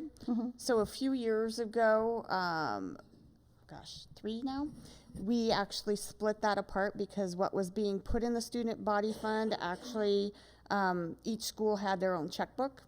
And there's some requirements on what should and shouldn't be in a student body fund. So we went through, and as we transitioned away from checkbooks into our central system, then we actually pulled things apart. So you'll notice that the grant funds went up higher because a lot of what was there was actually more dedicated for the schools and the principals to make decisions on versus the actual students making decisions on. And so we were kind of teasing that out. So it's all based on fees and collections. So if they don't get the fees, they don't spend. Okay? Cool, thank you. And, I'll ask the next one later. So.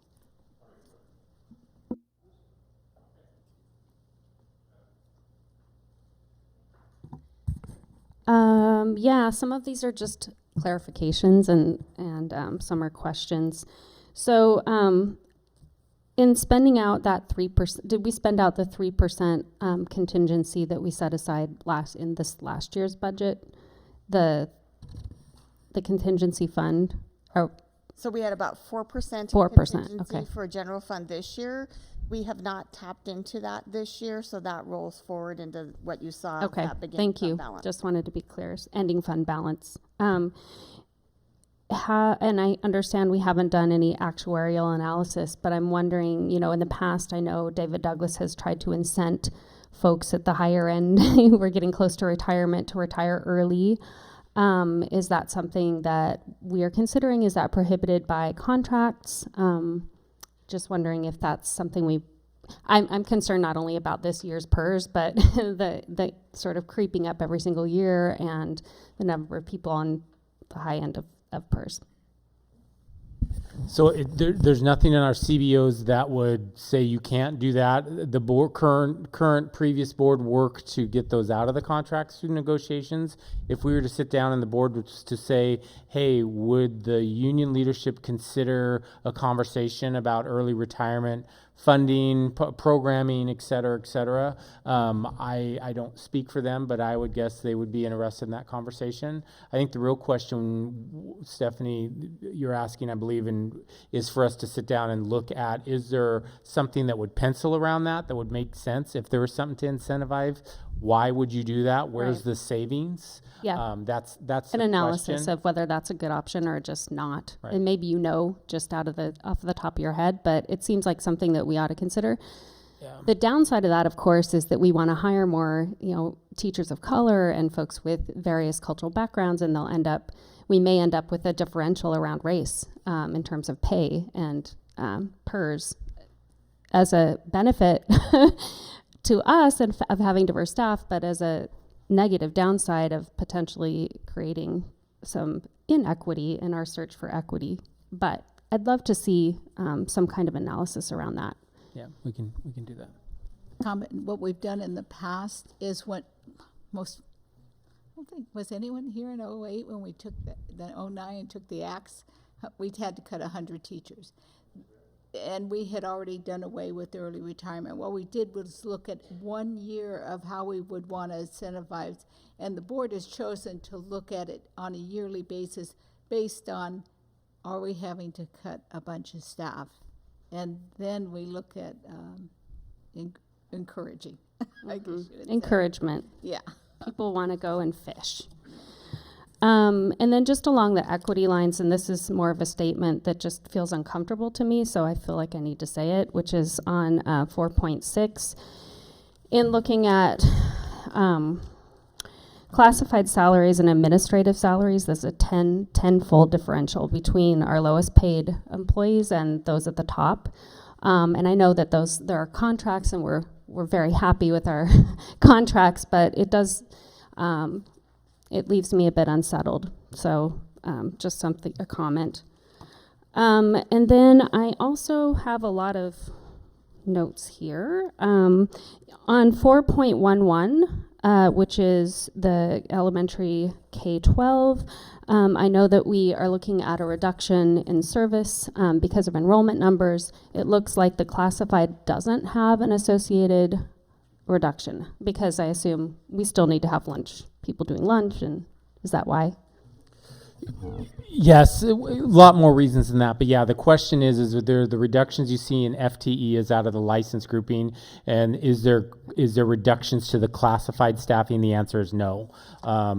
There's a lot more reasons than just food service, transportation, IA, supports, high needs, whatever it may be. So when we looked at the reductions, we could balance. We basically went to a formula base. We looked at target enrollment numbers, divided that by staffing, and then basically said, okay, we have one extra teacher here, extra teacher there, and extra is the wrong word. I don't like that. But basically what we're doing is we're increasing our class sizes. Our class sizes over the past 2 years at elementary have continued to trickle down, and now what we're doing is they will be going up, and that's where we're balancing this budget. We still aren't talking like 30, 35, 40. That's not where we're at. That's not the numbers we're talking about. So there's some individuals on this board and budget committee that is what we went through in 08, 09, 9, 10. That's not what we're talking about here, but it is, there will be an increase in class sizes. Okay. And then on 4.25, this is just for my edification. This is around talented and gifted programs. Can you tell me the license salary there? Is there one coordinator for all? I'm seeing this. Okay. So there's one person that coordinates tag among all the, okay. Have time with the elementary for Mm-hmm. and then the other half she coordinates. So. Got it. I was just wondering, because I know in my school there's a teacher that's designated, but I didn't know how that was apportioned. Okay. And then,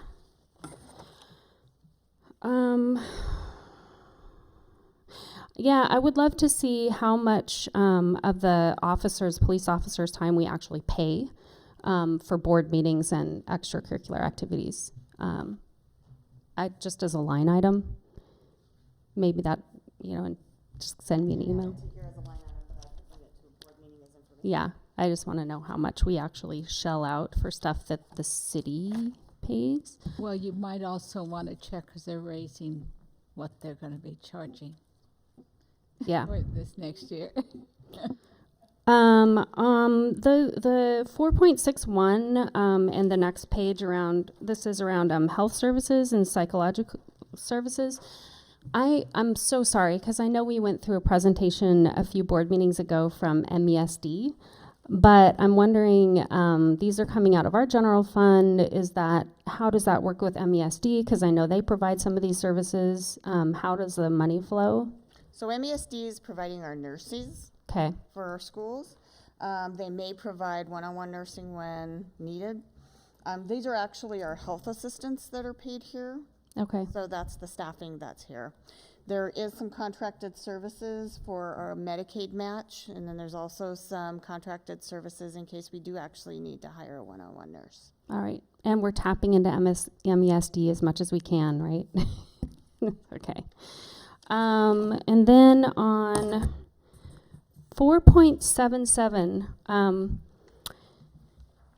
so this is instructional staff development, and it's also on 4.79, and then I heard the answer on 4.97, but the same cost center, which is 380, non-instruction, professional, and tech. There's 145,000 there. There's 284,000, and then which you told me what that one was for. And there's another one later on for tens of thousands of dollars.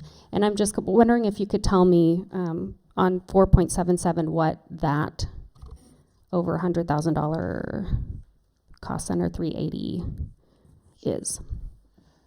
So if you look on page 4.76, we're adding $21,000 for non-instructional professional services for training.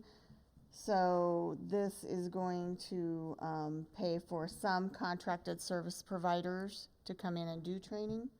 This also will pay for substitutes. So when we need to have substitutes come in, we actually go through a service. The majority of our substitutes are with another company. We do have a handful that are district employees. Let's see here. We do have $15,000 for an equity consultant for some equity training. And then we have $38,000 for some professional services for some emotional training for staff. Great. And then the last one, back to 4.21, and I believe this is all Sun School stuff. Cost Center 130, additional salary 314,984. But that doesn't say what the FTE is or the equivalent number of people that pays for. Right, because that doesn't pay for FTE. Those are so in this particular budget, those are your coaches and all those extra duty. All right. So activities and athletics. All right. I'm just curious, like how much they get paid, how, what the scale is there. Yeah, so in the bargaining agreement, there is a scale Okay, for. great. Thank you. Thanks. That's it.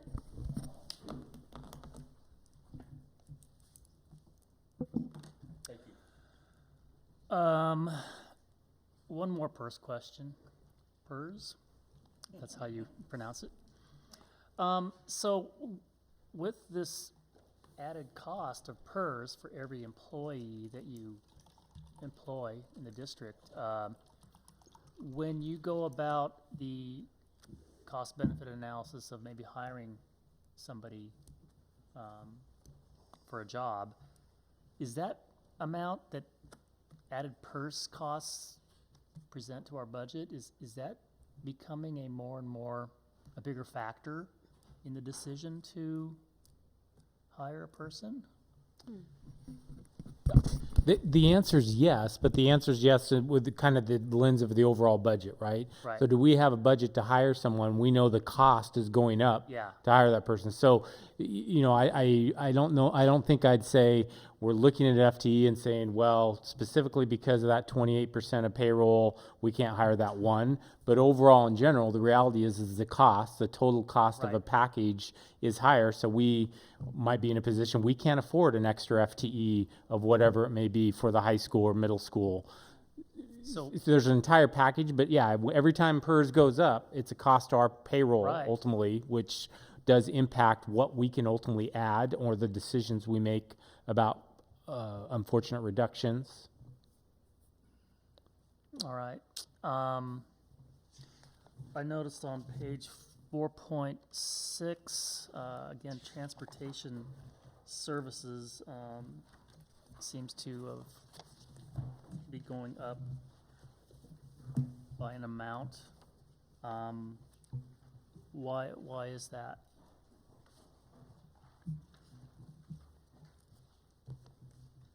Where did I see that? Line 330. Yeah. So if you go back and look at programs 2552 and 2558 or functions back here. So let's go back to pages.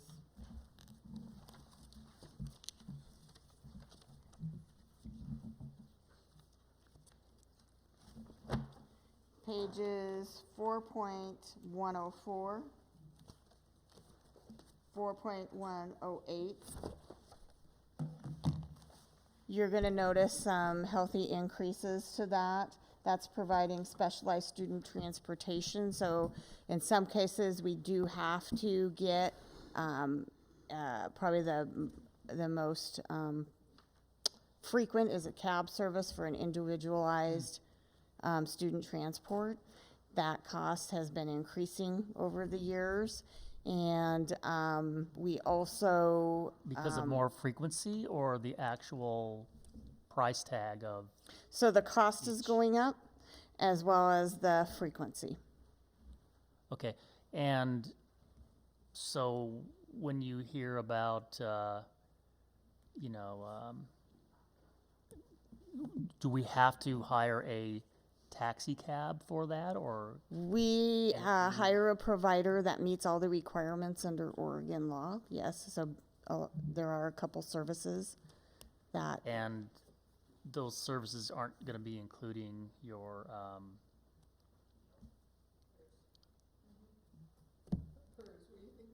no, I don't think it first. I'm not thinking first.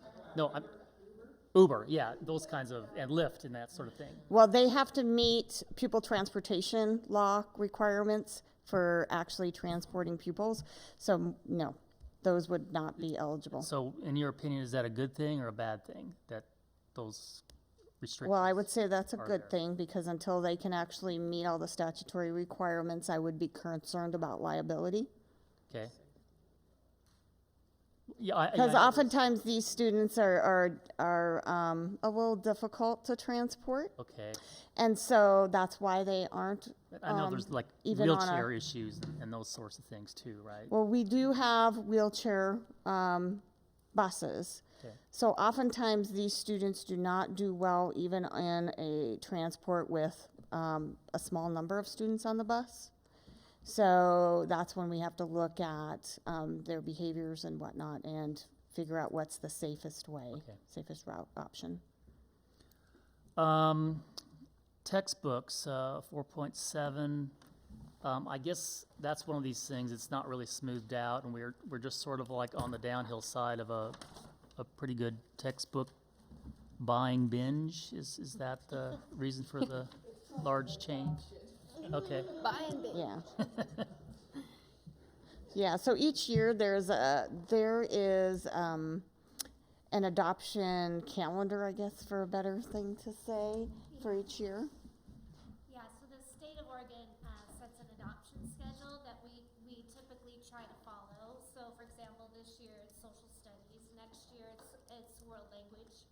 So you will see the price ebb and flows depend on, there's larger adoptions and smaller adoptions, and next year is a smaller adoption cycle. So yeah, and then it's gonna get really big with English language arts.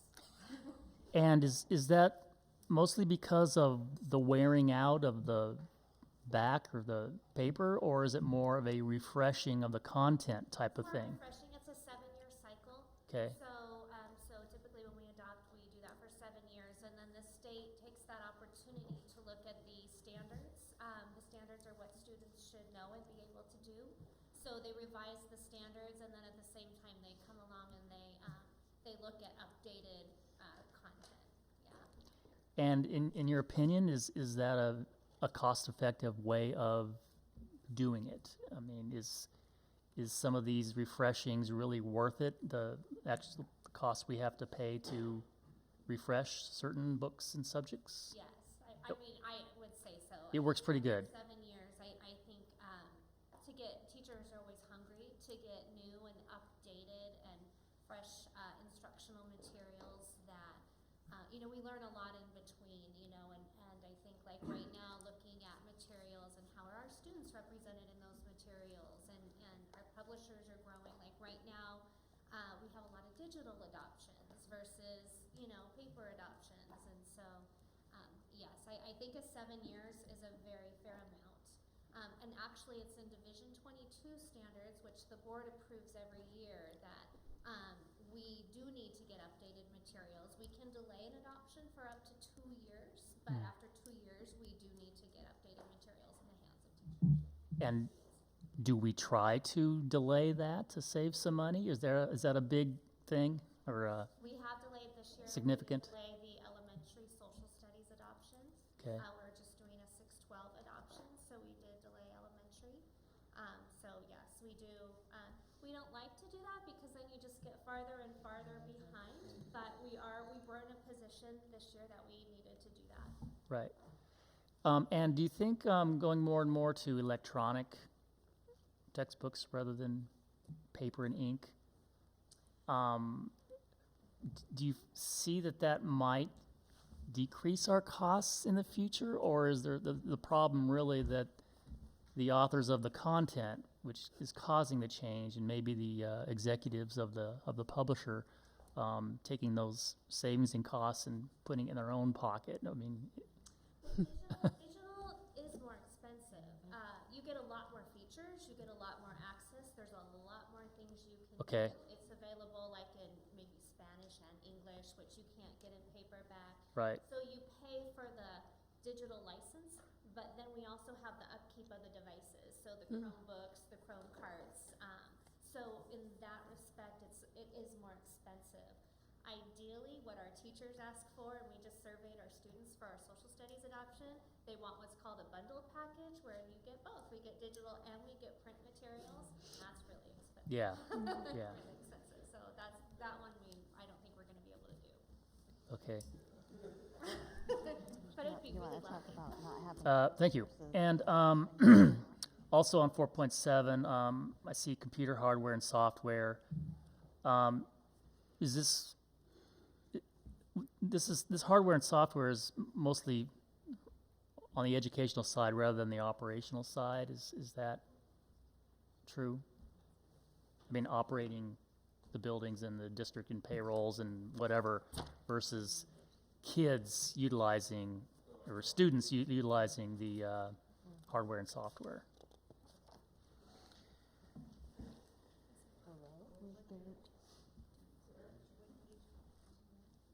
What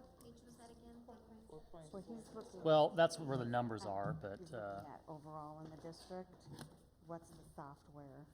all right, where did I put that? When we take a look at software, at least the software that my department tracks and takes care of, some of that is educational software in Brooks Realm, in special ed, in ESL. Some of it is operational software. We talked a little bit about digital curriculum. Part of my department is making sure that kids have access to that. In other words, that they're enrolled in the right classes, and so we have special software to do that. My team works very closely with Brooks' team and really ESL and special education to make sure that the machine, that the Chromebooks are updated. We work with Google to make sure that we're buying Chromebooks that last at least 4 years. Google has a thing called end of life, and there's a whole matrix, and so we're always making sure that that we're buying the latest technology that lasts 4 to 5 years.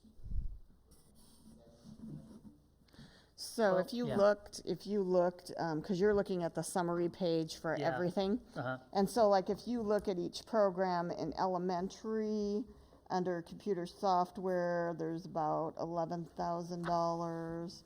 There's about 20 in middle school, so it's kind of shotgun throughout. And so, would you say that the better hardware and the better software these days, and purchasing of that, it's not really it's not really a cost reduction benefit. It's more of a increased capabilities and higher quality type of thing, right? Okay.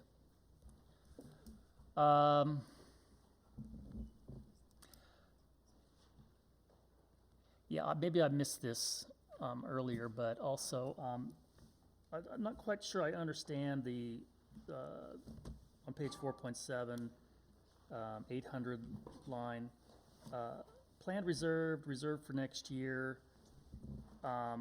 So basically what you're saying is that you always plan for this contingency and you have it in your proposed budget, but then at the end of the year, you have a lot of money left over, which goes into contingency, but then the next year you soak that back up again and drop the contingency back down, or I'm not exactly sure how this. Okay, so what contingency is it's a placeholder for things that you don't know at budget time, basically. Right. So I'll give you an example that we haven't done anything about.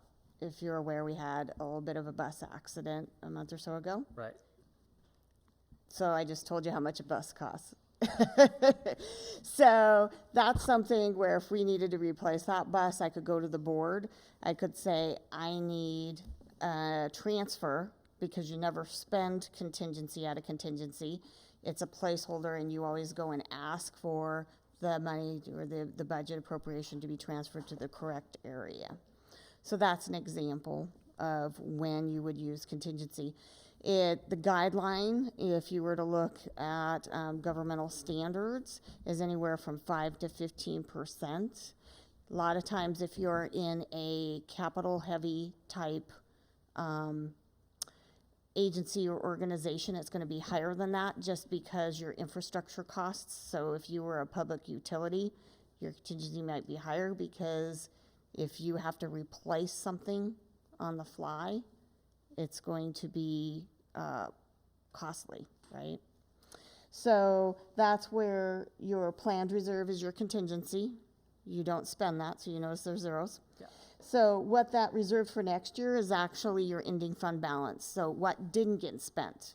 So hopefully you don't have to dip into your contingency, and then there's always differences in what comes in as far as what you projected for revenue versus what you actually got. Same with your expenditures. So when we started this year, we budgeted 5 licensed FTE that we did not fill intentionally. So when you look at, just be like, wow, there's extra licensed salaries. Why is that over here in the elementary? Well, because we knew enrollment was coming down, or we suspected very highly because that was what we had been seeing on a trajectory. So we held those just in case we were wrong, because a few years ago, we had spikes, and we were out trying to scramble getting teachers at very late time in the year, so. Okay.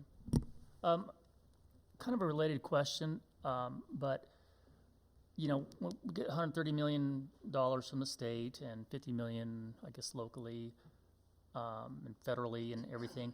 How is this money, and when is this money actually sent to us? Is it a big lump sum, or is it monthly, or how, or do we say, well, here's our cost here, and then it's approved by Salem, and then they send the money to pay for it? How does that really work, is my first question. Okay, so if you're talking about the state school fund, it's very complex. So as I mentioned during the presentation, we get a double payment in July because they're expecting that you have costs that are ramping up. And if you actually look, our July and August is fairly light because the majority of our staff start the end of August, September, and payroll really hits us hard in September. So does that kind of give you a timeline? So we don't get a payment of state school fund in June because you get that double to start you off at the beginning of the year. So you need to think ahead about cash flow because, as I mentioned, we have 9 payrolls that we have to hit in June. So then when you look at taxes, it follows when tax collections are. So if you were to actually look at our cash flow on taxes, you're going to see November, December high.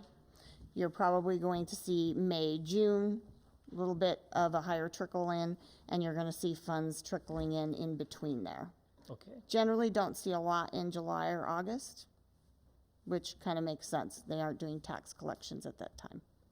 So that's part of the reason also why you get a double state school fund, because they're looking at when's your other cash coming in. So, for example, the money coming from the state, I mean, is it a steady amount every month, or when do you actually get it? There's a percentage, so A different, maybe a varying there's percentage. a percentage that gets paid out Okay. till you get to your 100%. And it can vary a little bit because one of the things that I don't think I mentioned in the presentation tonight, but I did in the 101, is your state school fund is actually paid over a 2-year cycle. So they're taking measurements at different times, so that number can flux up and down. And as I said, I think in the presentation, or Ken mentioned, we're always getting paid at the higher of 2 numbers. So if your number suddenly fluctuates, it might trigger that you're going to the prior year's ADMW versus what you projected for the current, which is what happened about a year or so ago for us. Okay, and so the money goes into a bank account somewhere, Goes into the local government investment pool. not a David Douglas. We have an account at the local government investment Okay, pool. you have It's an with the account. state treasury. And do we get any kind of return on whatever money is in there? Yes, so there's an interest, they do invest funds, and they are the highest interest at this time. I think it's 2 3/4. And that just ticked up. And is it like is it basically a T-bill type of thing, or is it a CD type of thing, or? No, so the Treasury has a whole investment policy that they follow. And so they pool everybody's funds. And so they do a lot of banking cash management of their own. And there's limits that we can have up to a certain amount. So I think it's somewhere around $42 million in at a time. Okay. And then we also have a bank account that we have to actually run through all of our payments, and what we do is we transfer funds between the two. And those interests, I was trying to see it somewhere in here. What's the line item for that return on our checking account?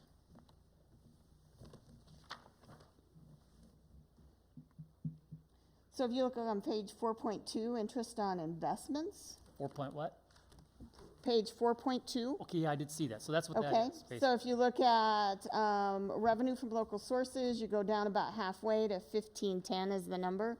Interest on investments, Right. $650,000. Okay. Thank you. Mm-hmm. Communication 4.11, is that,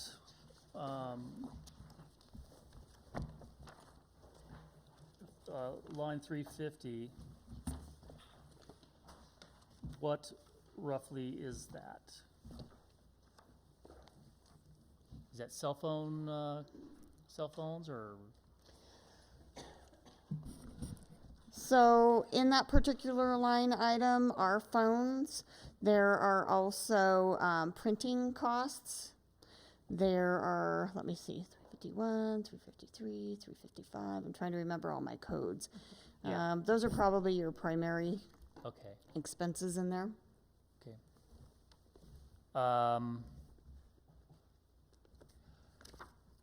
4.23. I might have asked this question last year. I apologize if I forgot the answer. But contractual employee benefits seem to going up quite a bit. What are those benefits? Medical, dental, health, life. Medical, dental, vision, life, blah, blah, blah. And those are going up 70 or 80% from 2016? So I believe we've added some staff in there over the last couple years also. So like from last year to this year. But yes, health insurance costs have gone up significantly.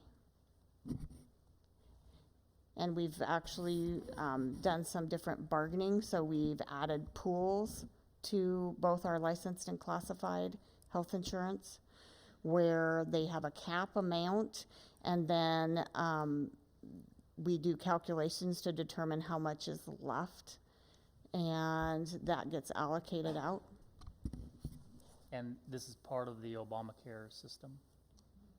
Or is it different? Different. It's the state school for educators. Okay. Yeah, so we, Oregon Education Benefits Board. We have to buy insurance We- from the state. Have to. And is that a good deal compared to? Not in my. No. Okay.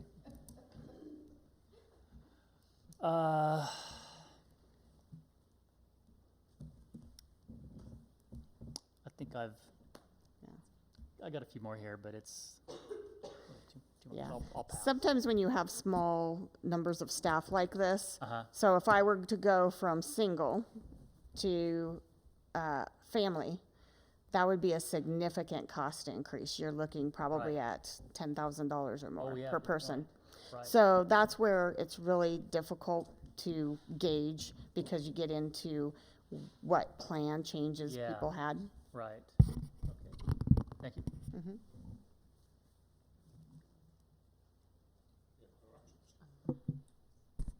I just had a couple of quick follow-ups to things that were asked before.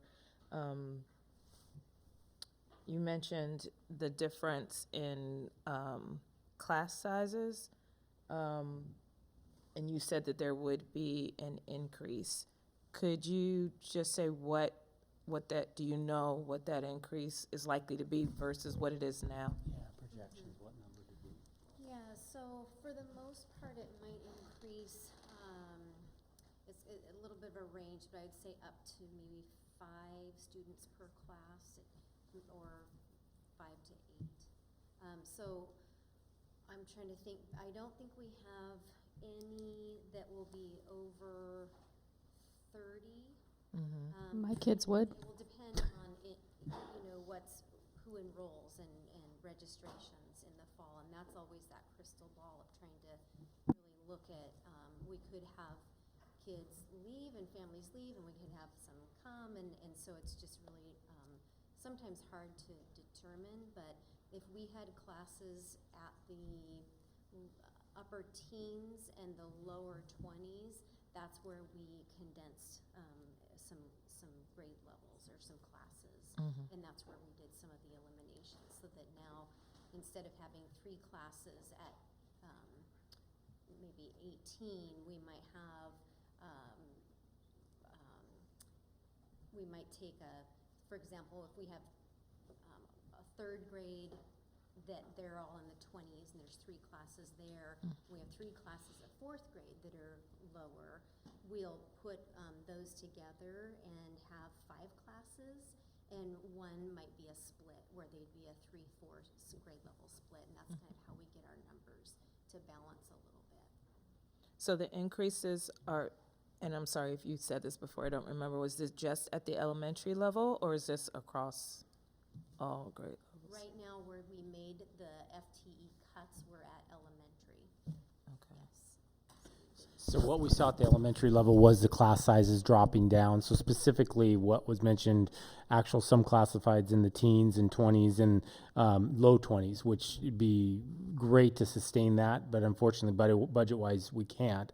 Although we did have enrollment decline of about 50 students. It was somewhere over 200 students, I'm using round numbers at the elementary level. And at the middle we already had class sizes. So we do have class sizes that are actually over 30, high 20s in the middle. So where we took FT out of this budget specifically is elementary because, and again, I wish we could stay at 18 or 20 or even 22, but we're targeting more like 25 to 27 at the elementary levels, kind of ultimately how it's done. What Candy was getting to is one of the strategies we do is blending, 3-4 blend, 4-5 blend. Sometimes, again, we can't sustain 3 sections under 20, but if we blend, which in that in itself, we don't like that decision either, to be quite honest. It's much more difficult to teach, keep track of the curriculum, the long term, but unfortunately we were in a position to balance the budget, so that's what we're looking at. Okay. And then my other question was back to on the software. When we were talking about software versus textbooks, I guess, I wondered the length of the licenses on the software, because I know you said it is more expensive overall for the software anyway, and if the textbooks, the cycle is 7 years, what's the cycle on the software? How often are you having to renew? It's the same. It's a 7-year. Typically, Okay. we contract for a 7-year cycle, whether it's print or whether it's an online digital subscription. And right now, at least I know in some of the classes, there is some combination where a classroom has at least a small set of textbooks, which I think is really needed. Will that still continue to be the Yeah, that's policy. ideal. Like if we go, for example, for social studies, if we come in and we say we're going digital, but then we would work to get teachers, for example, at our last social studies adoption, we bought like 10 books for every classroom. So it wasn't one-to-one, but there was some books for students that needed to check out and go home. We also added some to the library for checkout, so it wouldn't be an all or nothing. Some of our publishers, for example, when we did our English language arts adoption some years back, we did a digital adoption, but they threw in a one-to-one print book for free, and that's great. But that's totally publisher dependent if they're willing to do that. So we do try and bargain and wheel and deal and get as much as we can. Mm-hmm. But it's always a 7-year cycle, whether it's print or digital subscription. And there are no like periodic updates that happen in between that 7 years, like would happen on your cell phone, for instance. It would just be. That's the benefit of going digital. Yeah, there is. They are continually updating it. So Okay. science is such a great example of that because when Pluto was no longer a planet, they had that changed immediately rather than having outdated textbooks that were saying Pluto is a planet. What do you mean Pluto's not a planet? I got the wrong textbook still, I guess. And what So about Donna? One thing that to be clear on though, and we've talked about this at the board level a little bit, is although there's benefits, that renewing and what you're talking about is definitely what I would call an asset. There's also the other side, and when you get to the 7 year, and let's say that we don't have the funds to renew, and we want to take those 2 extra years with digital, they can just flip a switch and say you no longer have access. Where with print, if you have you can go the 2 extra years with the books that might be beat up and used, and it kind of takes that option away that your subscription is up, it's time. So that's something we've been dealing with as well, and obviously we'll be having more conversations down the road. And there are no options to extend at all on digital. Well, again, it's part of that bargaining, having the conversation where at year 7, like for example, we're at the end and we did talk with the publisher and they gave us a little extension, which was nice. So they didn't just turn it off; they gave an extension moving forward. But I can't tell you how flexible they would be or wouldn't be. But ultimately, they're a business, and ultimately they'll tell you. But we are not afraid to ask. So you have the possibility of losing if they were to flip the switch. Would it be for just a whole grade level? Would it be for a whole school? It depends how we. Go ahead. It's for what we contracted for.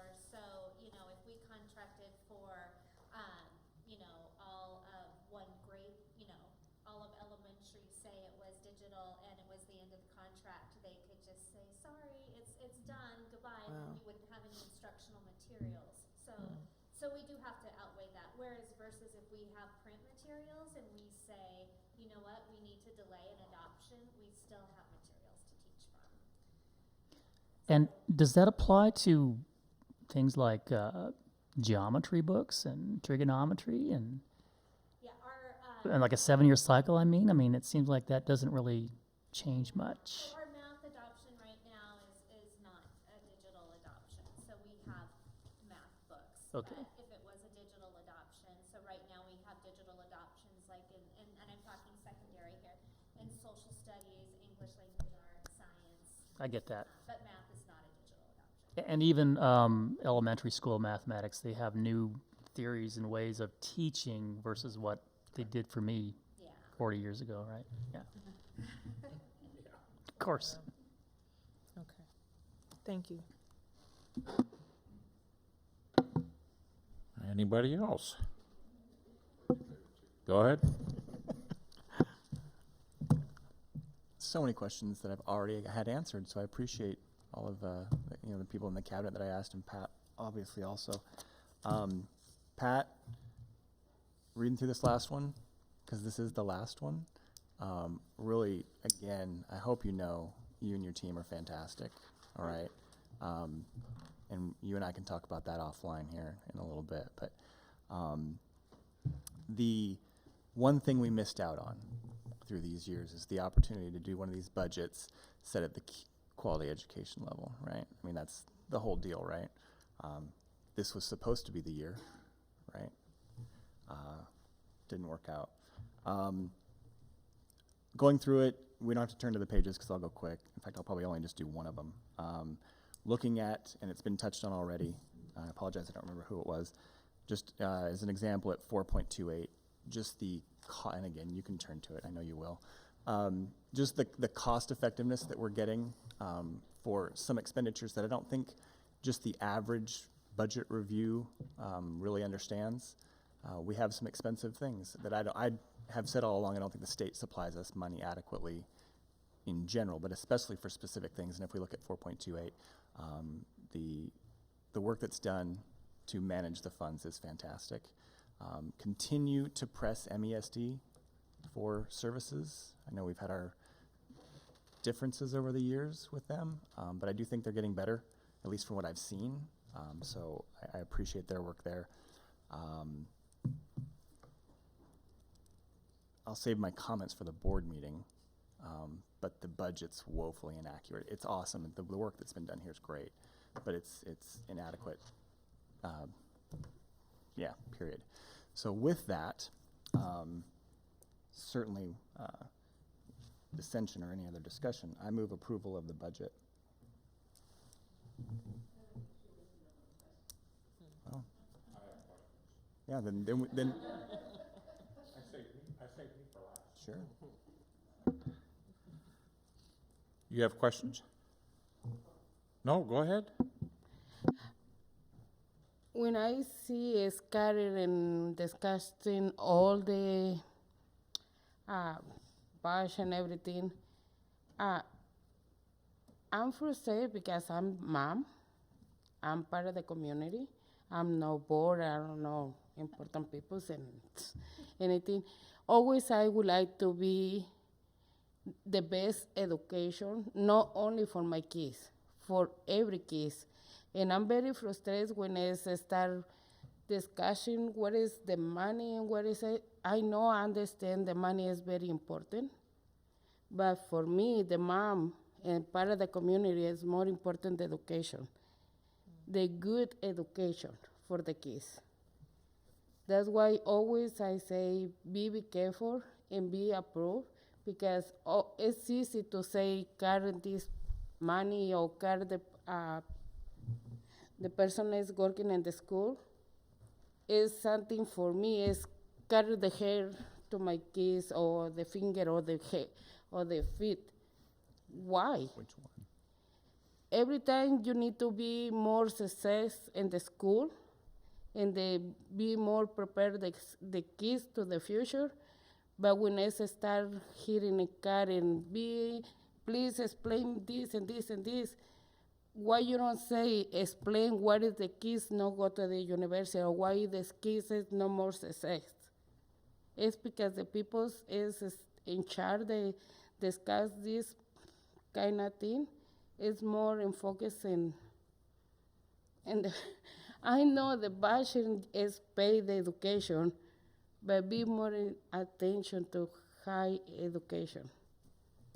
No, the thing. I understand is need money, and say the buses for me is it's easy to say, oh, buy the new buses, but it's not easy to say buy the buses, the new buses. But it's easy and buy another bus and it's giving more money to our old car and more repair. But it's only one comment and somebody is living in the community. Thank you. Real quick, on the ADMR and the ADMW, is that different for grade school versus junior high versus high school? Is that all weighted the same or paid the same? I'm sorry? So whether a student is in elementary, middle, or high, the weighting would be the same. The ADMR might have a different calculation based on the hours in school. Okay. Transportation, I'm going to touch on that, and I'm going to hit a nerve. And it's going to be a hard nerve. If we ever looked at First Student in the past? I mean, it is a big line item for us, and I'm just wondering if that's something that we've ever looked at. So at this point in time, no, we have not. As a reminder, we do have some clauses in our collective bargaining about whether we can or cannot contract out a whole department. There are also some state laws on the books that we have to look at, and believe it or not, we cannot consider PERS as part of a cost analysis. So before we contract out, we actually have to do a cost analysis by law and present that to demonstrate that what we are pursuing is more cost effective, and PERS cannot be a consideration, PERS costs. How are the other school districts able to do this then? They were grandfathered in, so this. I'm a came on the grandfather. books a Let's number do of- it. Speaking of transportation, I frequently get home 5:30 to 6:30, and I frequently see a full-size bus. Are there considerations for half-size buses, or do we actually need a full-size bus in the evenings for after-school activities, dropping kids off? I would like to think that we could go to a smaller bus, but I don't know. Yeah, it's somewhat dependent upon what the activity is and what they think that the student load will be. Okay. The empty properties that we have, we're talking Deerdorf and Gateway, and that's it? And is there an associated cost with either one of those throughout the year? So there are ongoing costs, and so right now we're absorbing some security costs for both locations. We do have heat, lights on. Those are in the district's name. Obviously, if nobody's there, lights are probably not on, no one's home.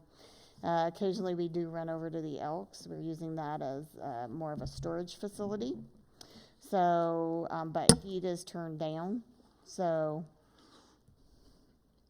For those of you that have not been with us very long, there was a committee that I sat on with a lot of people in the audience that one of our biggest priorities was to buy property, and any property we could, because we have no way to expand.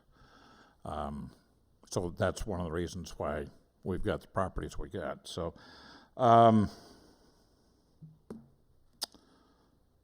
recently, property on 128th and Stark opened up, I believe. That's a low income. How much do we have input with downtown as far as where low income housing is put that affects our district? Because we lost, if you remember correctly, I sent you and Mr. Byer a text when I heard that we lost Safeway, which was a big impact for our community. Yep.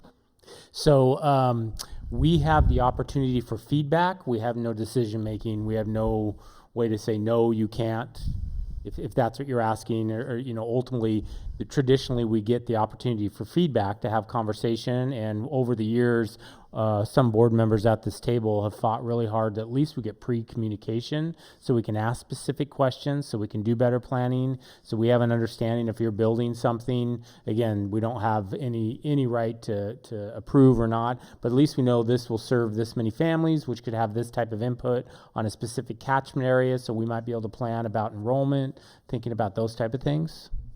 Are those two newest ones, with that one coming open and the one on the only other one that I know of, because I don't get in all parts of the district, would be 122nd and Burnside. Yeah, the 122 in Burnside won't have a direct impact on schools and enrollment of students. The one on Stark you're talking about will. Okay. Last one. Are we up to? Oh no, one couple more. Are we up to speed with ADA in all buildings?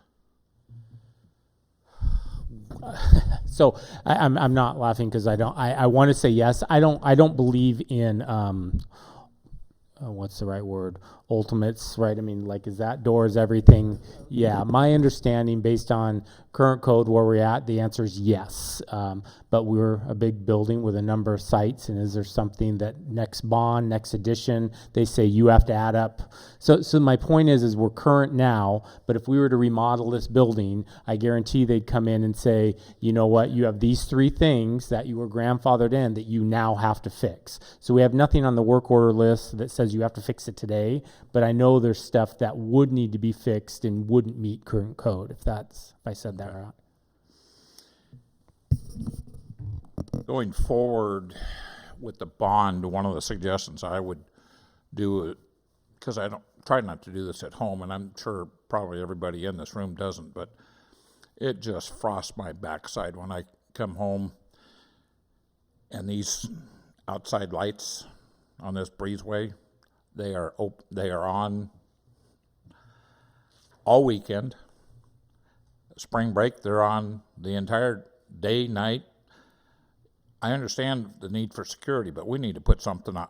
At my house, we put things on sensors, and I don't know how hard it is to do that, but it just bothers me to know that electric meter is just turning. And I don't think, for security reasons, I understand why we have some lights on, but in today's technology, why things aren't on motion sensors, why they're not on sensors for night and day, it doesn't make sense to me. But going forward, if there's a way to change some of these things, or in the future bond to put everything on a sensor, I think we're money ahead for the taxpayer. But those lights, I've almost asked Mr. Byer for a key so I could just shut them off and turn them on during the weekends. And anyway.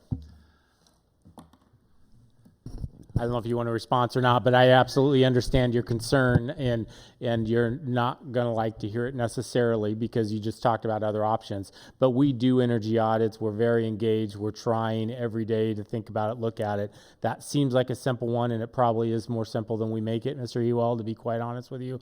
But there are concerns around safety. There are times where we do have late meetings in here. So not every time is it there's not someone in here, so getting out to cars. Now, every time you're talking about, I will acknowledge they're on. But the other piece is we've invested quite a bit of money on cameras and security around all of our buildings, and they don't work without lights. So there is some consideration there. But you just said, why not motion detectors? And to be quite honest, I couldn't answer that right now. Maybe our next energy audit, that's something we look at. We think about going to solar, any of that kind of stuff that's going to help the future. Anyway, that's all I have. Before I entertain a motion to close this meeting, do we have any more questions from this panel up here? Did we touch bases on everything, or probably not? I might be able to ask another question. Going through the numbers, I tried to calculate how many employees were making above $100,000 a year. Do you try to promote from within when one of those higher paying jobs opens up, or do you put out a general search for those employees? Yeah, so if you're talking administrative, there's Yes. no policy or direction that hire within. We post all openings. For example, we have an administrative opening right now at a middle school principal that has been posted outside and inside. And typically we get candidates from outside and inside. So I don't know if that's answering your question. Do you try to promote from within first, and do you train and develop your personnel to take higher positions when they open up? Yeah.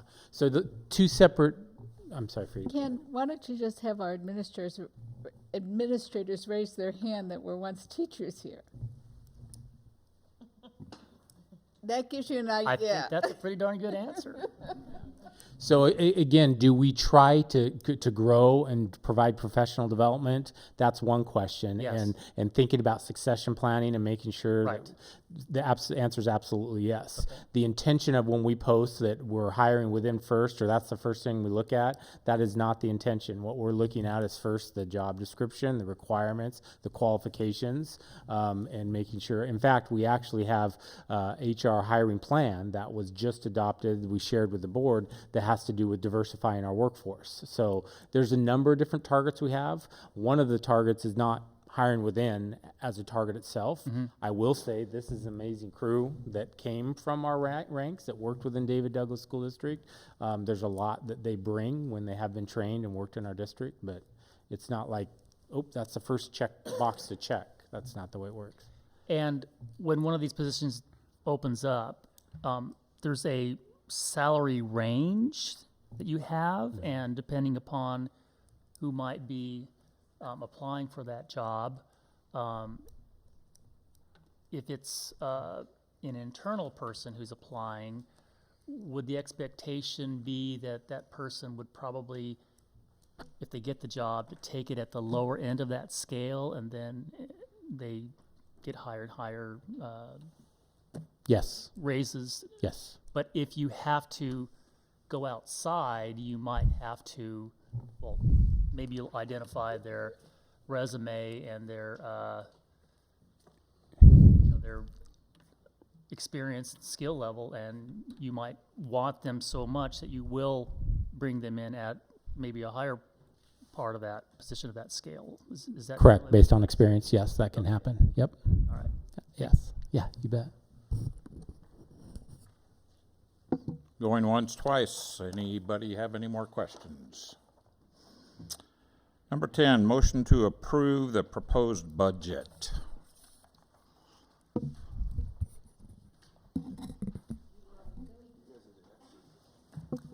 By definition, in Robert's rules, there's already a motion. Do I hear- Second. Are you seconding? Yep. I'm sorry, could you clarify who seconded the motion, please? Thank you. Do I need to read something? Nope. Probably. Sign something? Probably.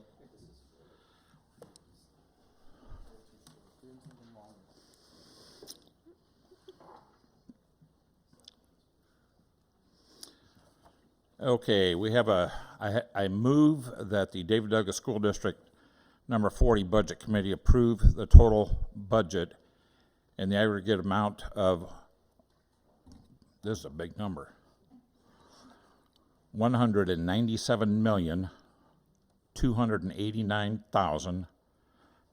$197,289,942. Motion, I move, so I have a motion. Those that approve? Aye. Those that say nay? Those abstentions? So approved. Another motion, I move that the David Douglas School District Number 40 Budget Committee approve the district's permanent tax rate of 4.6394 per 1,000 of assessed value to be assessed in support of the general fund.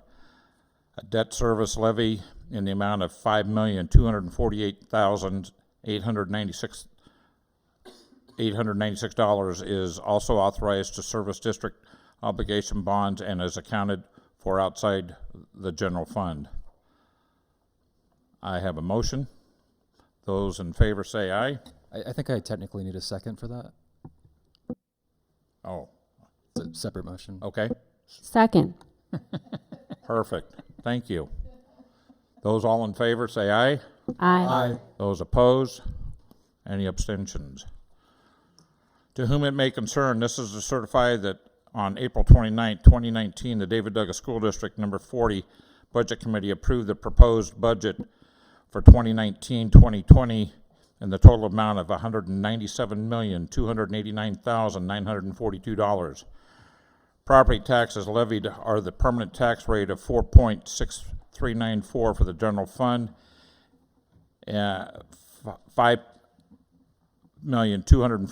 $5,248,896 for general obligation, bond, and interest. So be it. Any other questions before we close this meeting? And does this come to the school board, the next school board meeting? Do I need to bring it? It comes in June. I'm sorry? June. The June, okay. But you do have to announce. That's the budget hearing. Oh, gosh. Okay, the announcement of the budget hearing will be Thursday, June 13th, 2019, in this building at 7 p.m. Any other questions?